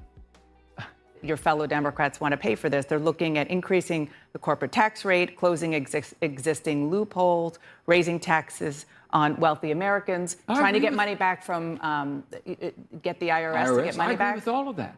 I agree with all And they of say that. they can add that up to 3.5, and there will be not a dollar. This is what they're saying. I understand, but we just added to the debt. Just disagree. You just don't believe. We just disagree. Hey, look, President Joe Manchin. Look, I'm telling you, the sky isn't green. It's actually blue. We just disagree. What? Okay.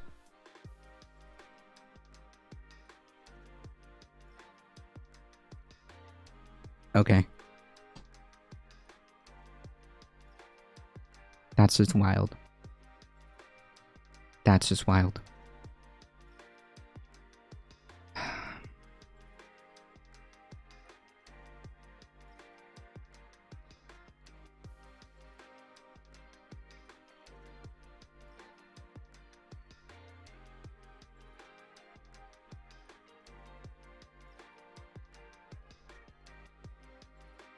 Let me just make sure I got everything ready.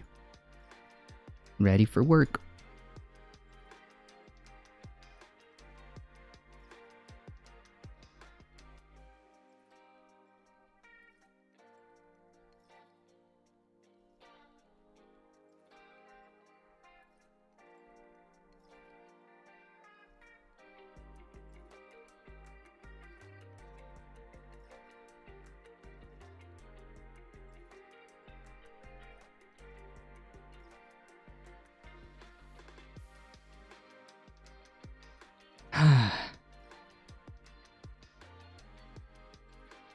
them? And they say you're playing politics.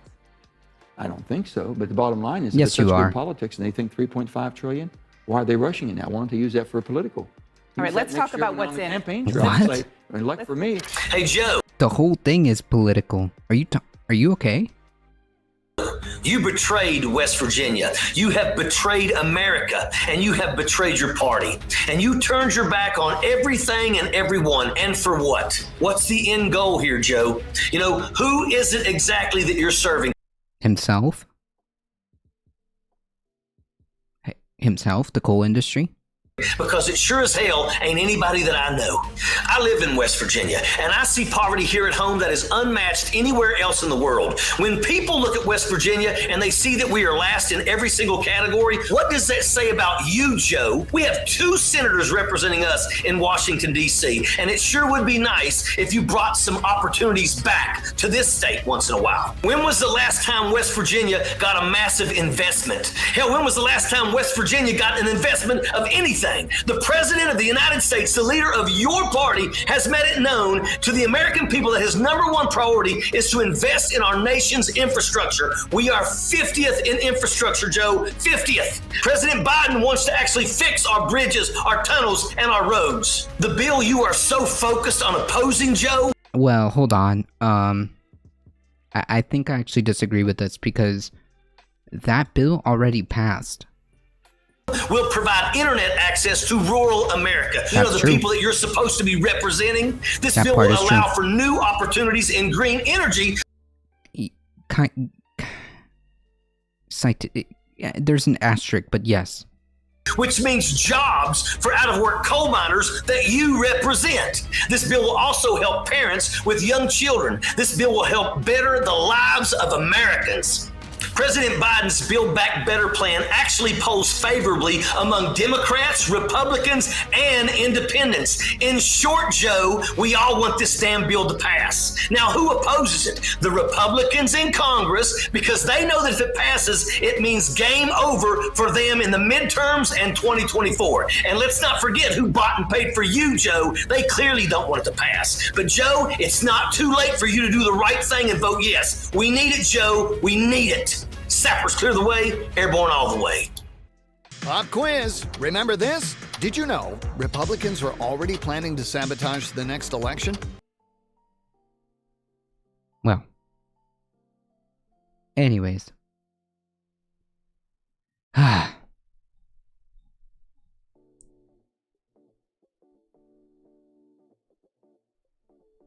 I agree with the idea that definitely President Joe Manchin is undeniably corrupt by the fossil fuel industry. That is just like not really in doubt, I think, in my mind. Especially him being like very, very, very intertwined with the coal industry. Especially him being with intertwined with the coal industry.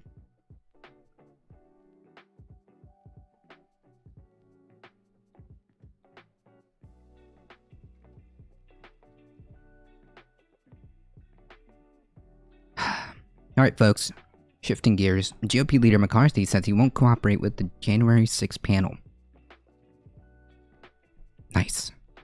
The House panel investigating the U.S. Capitol insurrection requested an interview and records from House Minority Leader Kevin McCarthy as he continues to seek first-hand details from members of Congress on former President Trump's actions on the day hundreds of his supporters brutally beat police, stormed the building, and interrupted the certification of the 2020 election.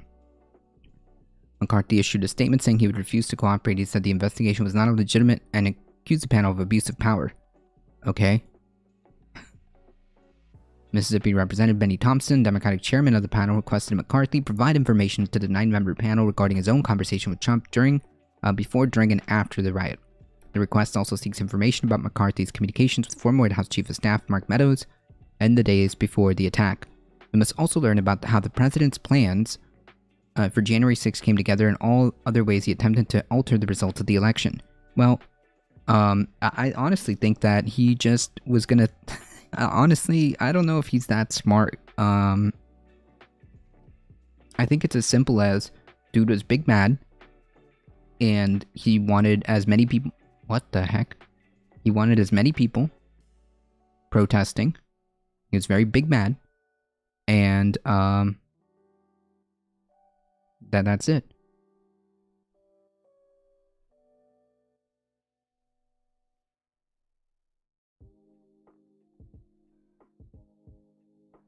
Hold on, folks. Come on, kitty. Come on. Come on, Bakita. Come here, kitty. Come here. There we go. We got a cat in our lap, folks. Now it's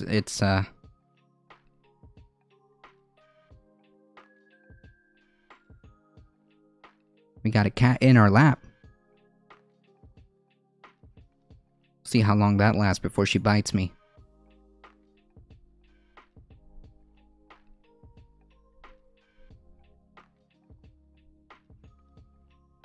For example, in advance of January 6th, you reportedly explained to Mark Meadows and the former president that objections in the certification was doomed to fail. Right, because that's a misunderstanding of how the process actually works. Without his cooperation, it remains unclear whether the panel will be able to gain testimony from McCarthy or any congressional allies of Trump, while the committee has considered subpoenaing fellow lawmakers. That would be an extraordinary move and could run up against legal and political challenges. I don't think that's even necessary. I think that the information is already pretty much there. I mean, I don't know. Lawmakers are seeking a window into Trump's state of mind from an ally who had acknowledged repeated interactions with the then president. The committee wants to question McCarthy about communications with Trump in the White House after the week of violence and during and including a conversation with Trump that was reportedly heated. Yeah, I suspect that they were not happy about this. The committee acknowledged the sensitive and unusual nature of its request as it proposed a meeting with McCarthy on either February 3rd or 4th. The select committee was tremendous respect for the prerogative of Congress and the privacy of its members. At the same time, we have a solemn responsibility to investigate fully the facts and circumstances at these events. I mean, I think you got the evidence from the Meadows text, right? Democrats have been seeking more information about McCarthy's communication with Trump since the former president's second impeachment trial. At one point in the trial, Democrats said they would try to call Representative Jamie Herrera as a witness because she had described a potentially pivotal call between the two men after hearing a account from McCarthy. Herrera, is it Butler statement said McCarthy told her to ask McCarthy had told her he had asked Trump to publicly call off the riot and had said the violent mob is made up of Trump supporters, not far left. Stop it.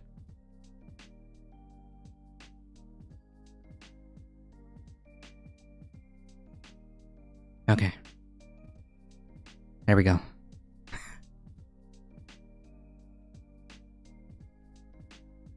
Not far left Antifa members. Yeah, no kidding. She said in a statement that's when, according to McCarthy, the president said, well, Kevin, I guess these people are more upset about the election than you are. Yeah. This is the guy who also called the legitimate election results the real coup. But in the end, Democrats read a statement from Herrera Butler into record. Trump, who had just left office, was acquitted by the Senate. Yeah, so like, I don't know. I think it's pretty obvious. McCarthy said he initially criticized Trump's actions for the 2020 election, saying that he bears responsibility, which remains the most serious domestic assault on the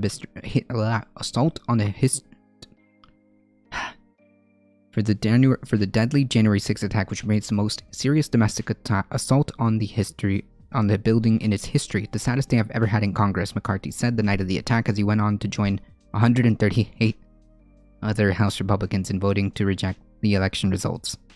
Nice. The latest request from the panel also puts McCarthy face-to-face with Vice Chair Representative Liz Cheney, who he dumped up from the number 3 House leadership position. Because remember, guys, nothing says we believe in any type of diverse point of views, like taking out your number 3 party person because they dared to disagree with the dear leader.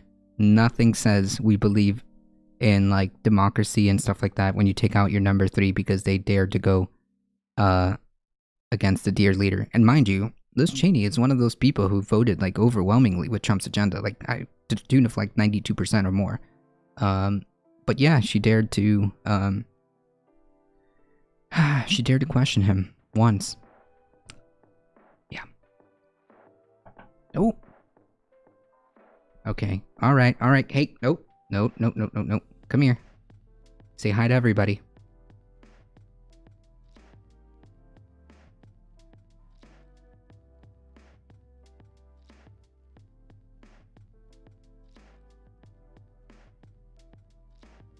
Kitty, I've got to do the news. We've got a couple of headlines to go through. Come on, Kitty.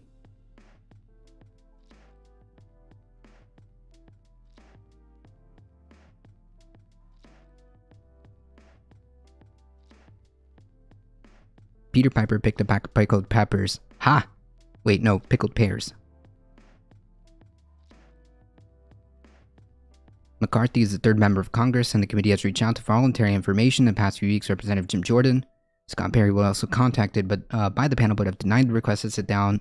Lawmakers have provided documents. Yeah, this one is voluntary.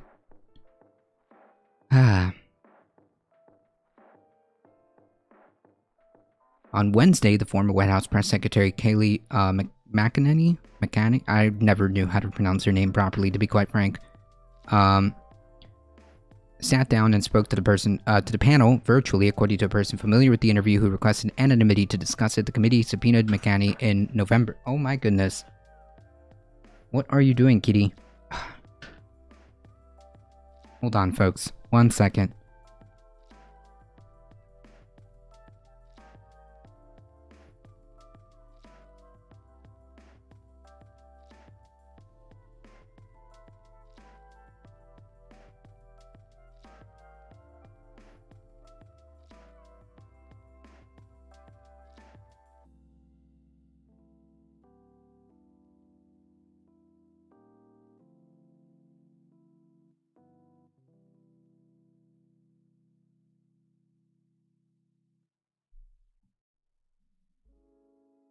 Kitty Cat is being silly. I'm trying to do the news, god dang it. The committee says the extraordinary trove of material it has collected of about 35,000 pages of records so far includes text, emails, and phone records from people close to Trump, and is fleshing out the critical details of the worst attack on the Capitol in 2 centuries, which played out live on television. True. We were part of that. We actually saw it begin. Thompson told the AP in an interview last month that about 90% of witnesses subpoenaed by the committee have cooperated despite the defiance of the high-profile Trump allies like Meadows and Steve Bannon. Lawmakers said they have been effective at gathering information from other sources, in part because they have a unity of purpose rarely seen in a congressional investigation. Yeah, I guess. But again, you know, the Republican Party had its opportunity to have a completely split down the middle bipartisan committee where they would have equal subpoena power, and they said no.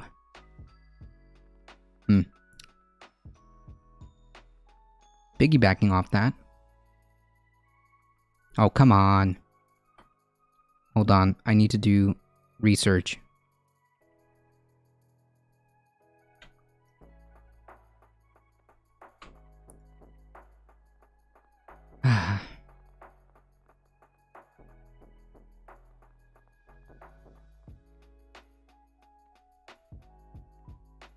Oh, I don't want to do this. Come on.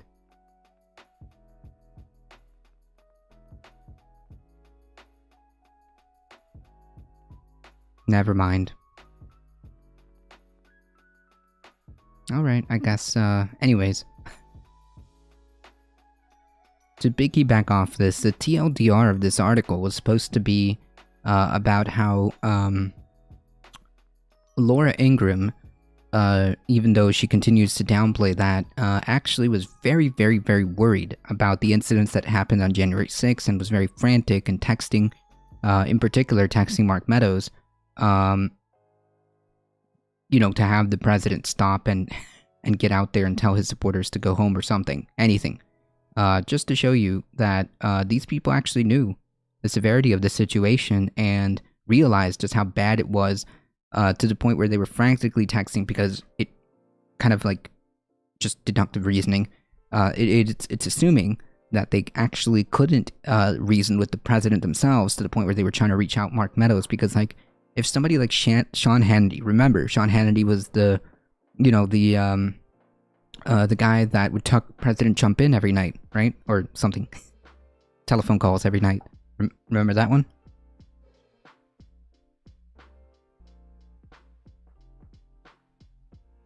Sean Hannity was the guy who the president would talk to every night, to talk him into bed. And that guy was pleading with Mark Meadows too. Which means there's no way he didn't try to contact Trump, right? I mean, like, just deductive reasoning here, or deductive speculation, I guess. It seems to me like they absolutely tried to reach him and tell him to get out there and make a statement or something. Otherwise, why would they need to go through Mark Meadows?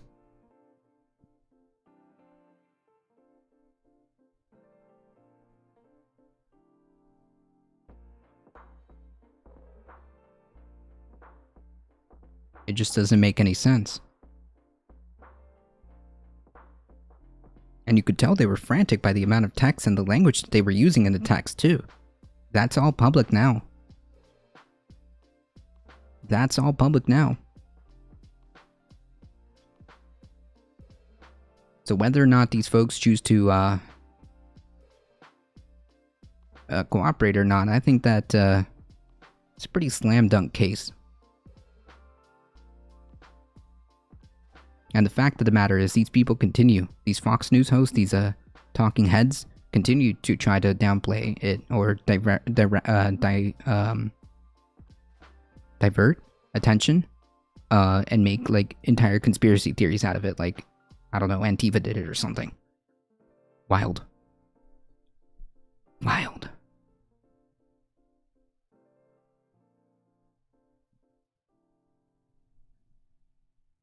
We turn our attention back to Florida, man. Matt Gaetz' ex-girlfriend is testifies to grand jury in sex trafficking probe. Oh boy. Oof. Representative Matt Gaetz' ex-girlfriend testified Wednesday before a federal grand jury investigating him for sex crimes, a major development that suggests the Department of Justice may be moving closer to indicting him. If he's involved in any way, shape, or form regarding this, absolutely he should be indicted, and absolutely there should be consequences. The ex-girlfriend, whose name is being withheld by NBC to respect her privacy. I'm pretty sure they mentioned her his ex-girlfriend at some point. I mean, I don't know if that's like secret, but okay. Has been in talks for months for prosecutors about an immunity deal. What? Was she involved too? What? Under a possible deal, she would avoid prosecution for obstruction of justice. Oh, I see, okay. In return for testifying in the investigation into whether or not Gates in 2017 had sex with a 17-year-old female for money, and whether months later he and others violated federal law prohibiting people from transporting others across state lines to engage in prostitution.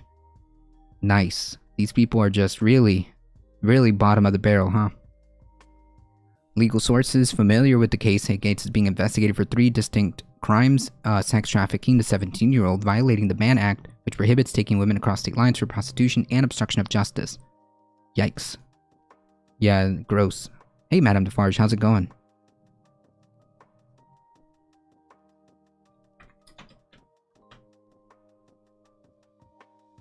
Truly a gross human being. QAnon should probably talk about this, right? You know, the deep state pedos? I don't know. Gates, Republican of Florida, has not been charged with a crime and has denied all accusations. Okay. Said he never paid for sex and never had sex with a minor when he was an adult. I'm pretty sure there was like Venmo, was it Venmo or Cash App transactions that kind of implicate him on this. That's why this whole thing started, right? That's why this whole investigation started to begin with. Because there was something to go off. And I believe that something was communications between the minor, the victim, and certain Cash App transactions, and I believe his buddy is cooperating too. I believe his buddy, who may have been involved or knows information, is cooperating. His ex-girlfriend is speaking with prosecutors and testified with in front of a grand jury. It seems to me like that's not good. That's not good. There would be no reason to bring forth all of this evidence if prosecutors didn't feel like they had something going there.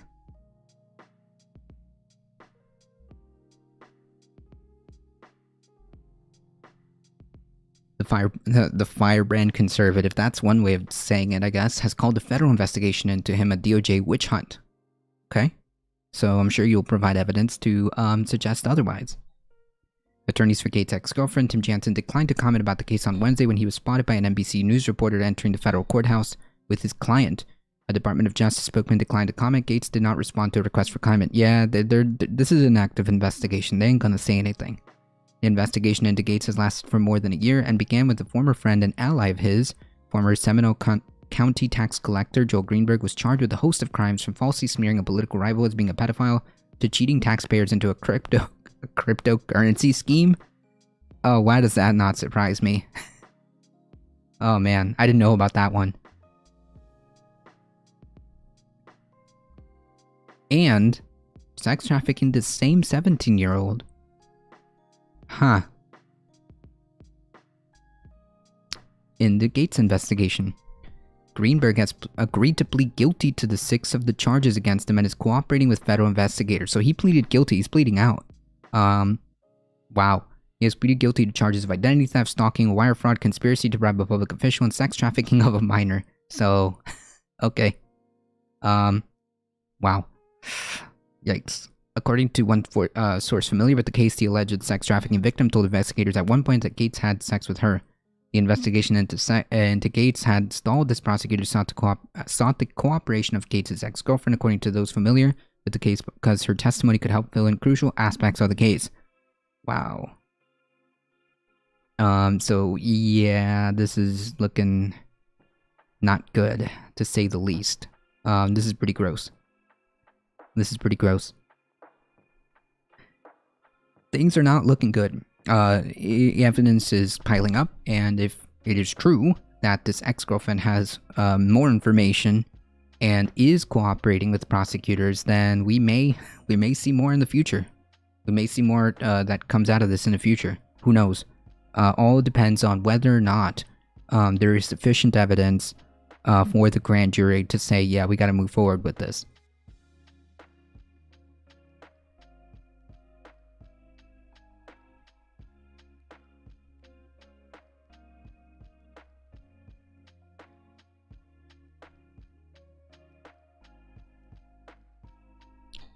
We will see as more evidence comes up.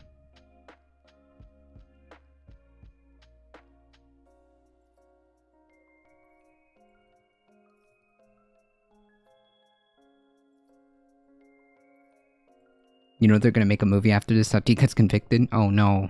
Please no. We don't need that.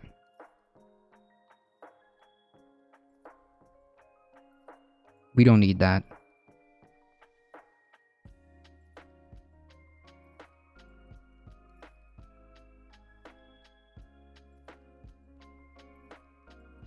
Me neither. I hope not. We don't need that.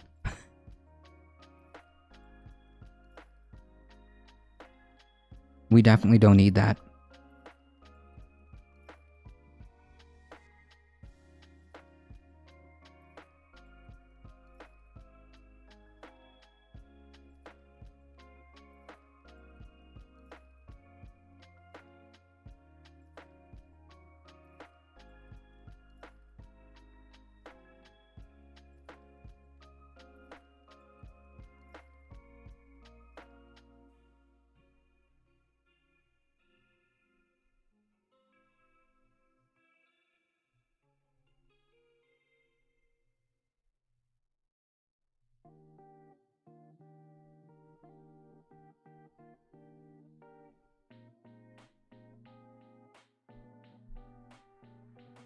Are we good?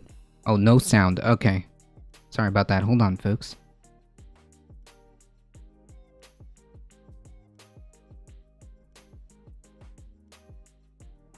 I keep hearing these, like, cracking sounds on my headphones. I was trying to listen for it, but...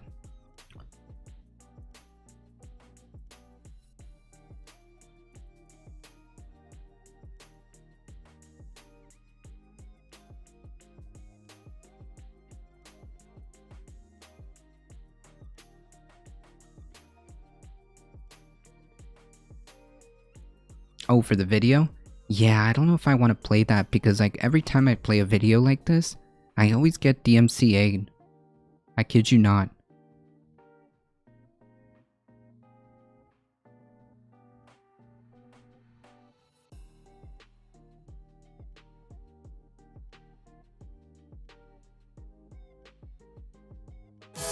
Ah. Wait, is there any other press conferences going on?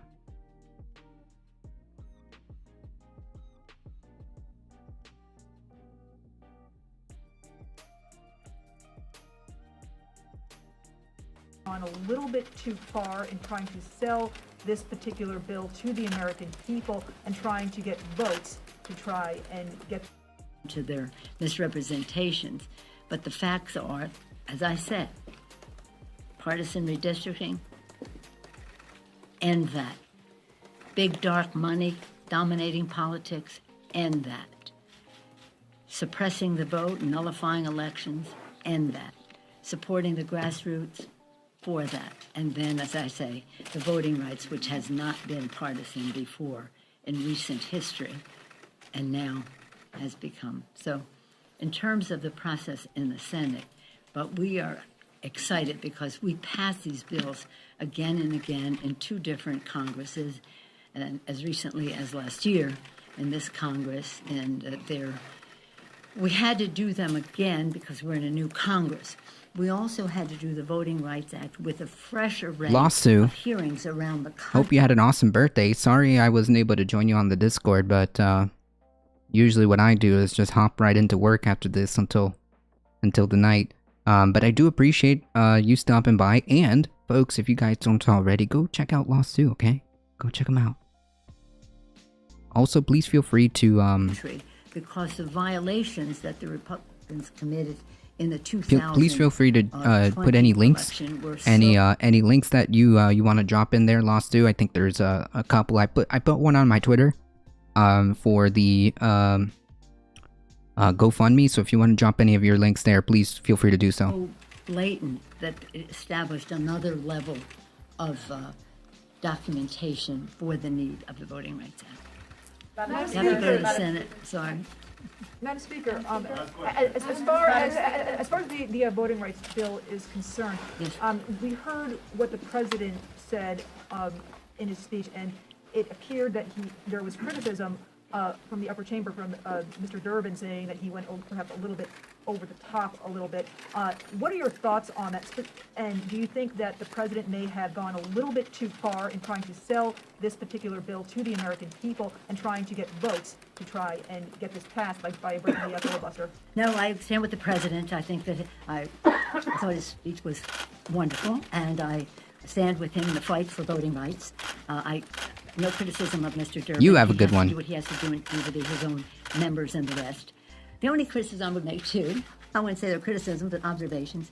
Nobody knows who Bull Connor is. And if we're making the case to say when B was Martin Luther King or Bull Connor, who's that? Want to do with Martin Luther King or Martin Luther King and John Lewis, or the people who unleashed the fierce dogs on them? That's who Bull Connor is. Strom Thurmond, none of us have a lot of happy memories about Strom Thurmond. So, again, since you asked my critique of the president's speech, I thought it was fabulous. I come out, congratulate him for it. It was well received, even among those who had some apprehension of what's going to happen with all of this next. So I thank him for it. I stand with the president in the fight for voting rights. Thank you. I unfortunately have to go to the floor to vote for the bill, as well as gavel it down. I feel like this is a lot of hot air.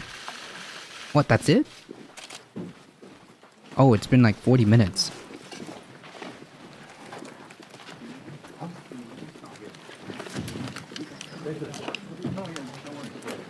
What? Particularly among people of color, but also, you'll gavel that down. We're seeing a big day in the House of Representatives. Today, the House will make a major step toward defending our democracy as we vote to send the Freedom to Vote, John Lewis Act to the Senate for urgent consideration.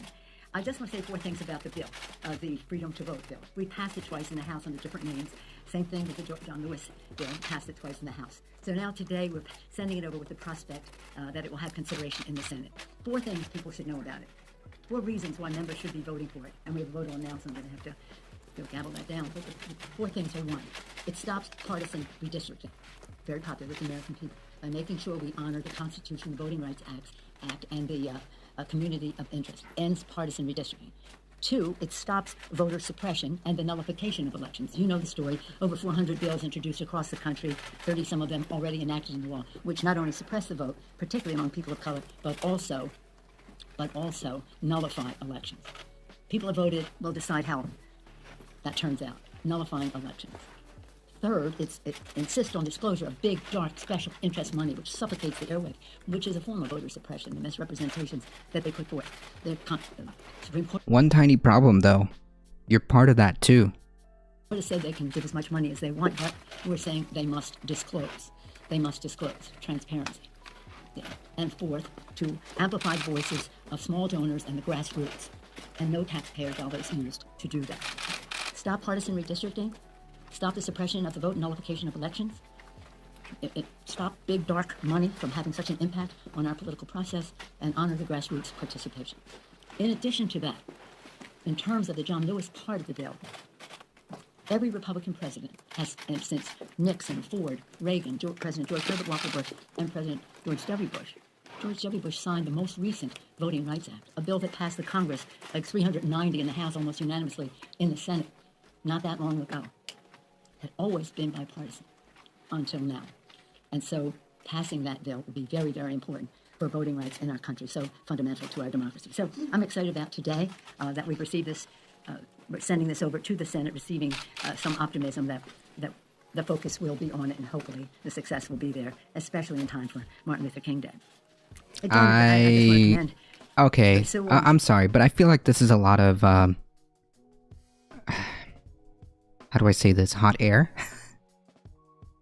Have a good one from Astro B London. Wait, are you the same? Is this an alternate? If so, you have a good one. Mr. Butterfield, Jim McGovern, Jerry Nadler, Zoe Lofgren, so many times her committee didn't even have a Christmas or Hanukkah or any holiday. So many people, John Sarbanes has been the patron saint of this, or the godfather, whatever analogy you want to make of this legislation. So I want to thank all of them for giving us this special opportunity. Earlier this week, we passed a GI Bill to protect our democracy. Again, House Democrats worked. GI It's really Bill. important to know about that, and I said this on the floor the other day, but in case you weren't paying strict attention. When we had the first GI Bill, it was the fruit of the advocacy and labor of the American Legion and other groups following World War I. They were not treated as fairly as they should have been, and they wanted future veterans to be treated better, hence the GI Bill. President Roosevelt signed the bill and made great statements about how we owe so much to our veterans. We all know that. Listening to the veterans, that bill came forth with education, with housing, and all those home ownership and the rest. We continued to listen to our veterans when we had the post 9/11 GI Bill. Okay, yeah, we continue to listen to this, right?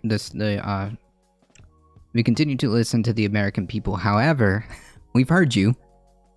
We know what the problems are. We just can't seem to coalesce around creating the sufficient solutions to said problems. Okay. Which enabled, even expanded the benefit for education, not only to our vets, but also to their family members. And even if they died in action, still the benefits survive for their families. It was very, very important. And now we're listening to our veterans who are telling us that we really need to have expand and strengthen the GI Bill eligibility for reservists and guardsmen. And so, Ohio Supreme Court rejecting proposed gerrymandered district maps is interesting news. That's good. COVID, that the president is enlisting some of that talent and those resources in the fight against COVID. As we work for the people, the coronavirus still is a very top priority. We know the science tells us vaccines, masks, testing, spacing, and the rest are a path to ridding ourselves of that. Nah, I don't even know if they're deaf. They absolutely know what the problems are. They absolutely know what the problems are. As a grandmother of a public school student, I'm very hopeful that we can have children safely in school to the greatest extent possible. Masking and testing, separation, vaccines help us to do that. And I'm glad that the president has this initiative now for 500 million tests to be sent out, and then with the prospect of another 500 million tests, so that people know that they're surrounded by safe people. It's always sad to see the numbers. Nearly 850,000 Americans already died. We send our prayers, they and their families are in our hearts. Wait, are you really doing a thoughts and prayers right now? Really?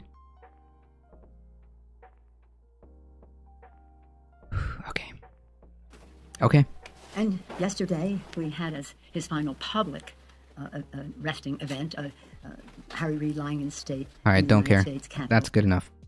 So TLDR, we understand what the problems are. We've listened to American people. We listened to the copious amount of homeless veterans. We just can't seem to coalesce around a sufficient solution.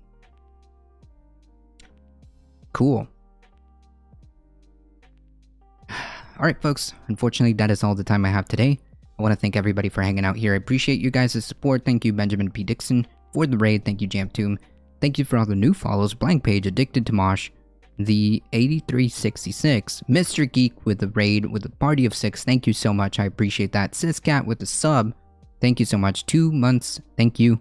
And of course the offline follow from the Beccasphere. Appreciate that. Appreciate the content as well. Thank you. The DNC moves on, our meeting, but what problems they see may be different. That may be true. That actually may be true. We need to focus. We need to focus. Thank you for being you and speaking truth to power. Appreciate that. I appreciate that, Fifth Dimension, Astro, both.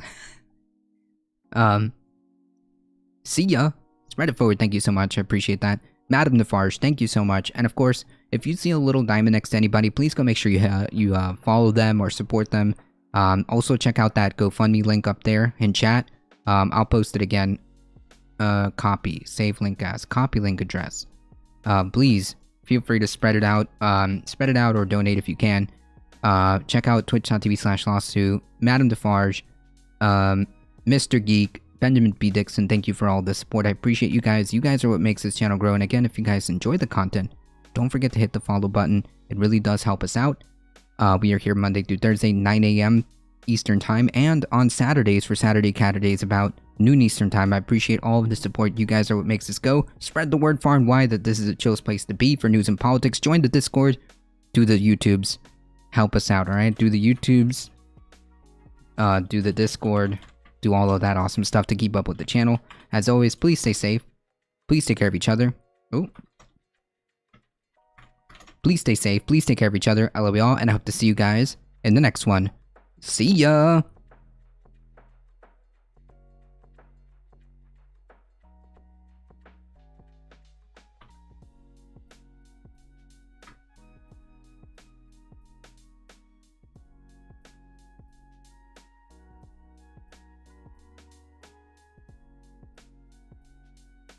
We're heading over to the chat. They do great work when it comes to environmental content, so hang tight, folks. We are heading out in 5, 4, 3, 2, 1. See ya!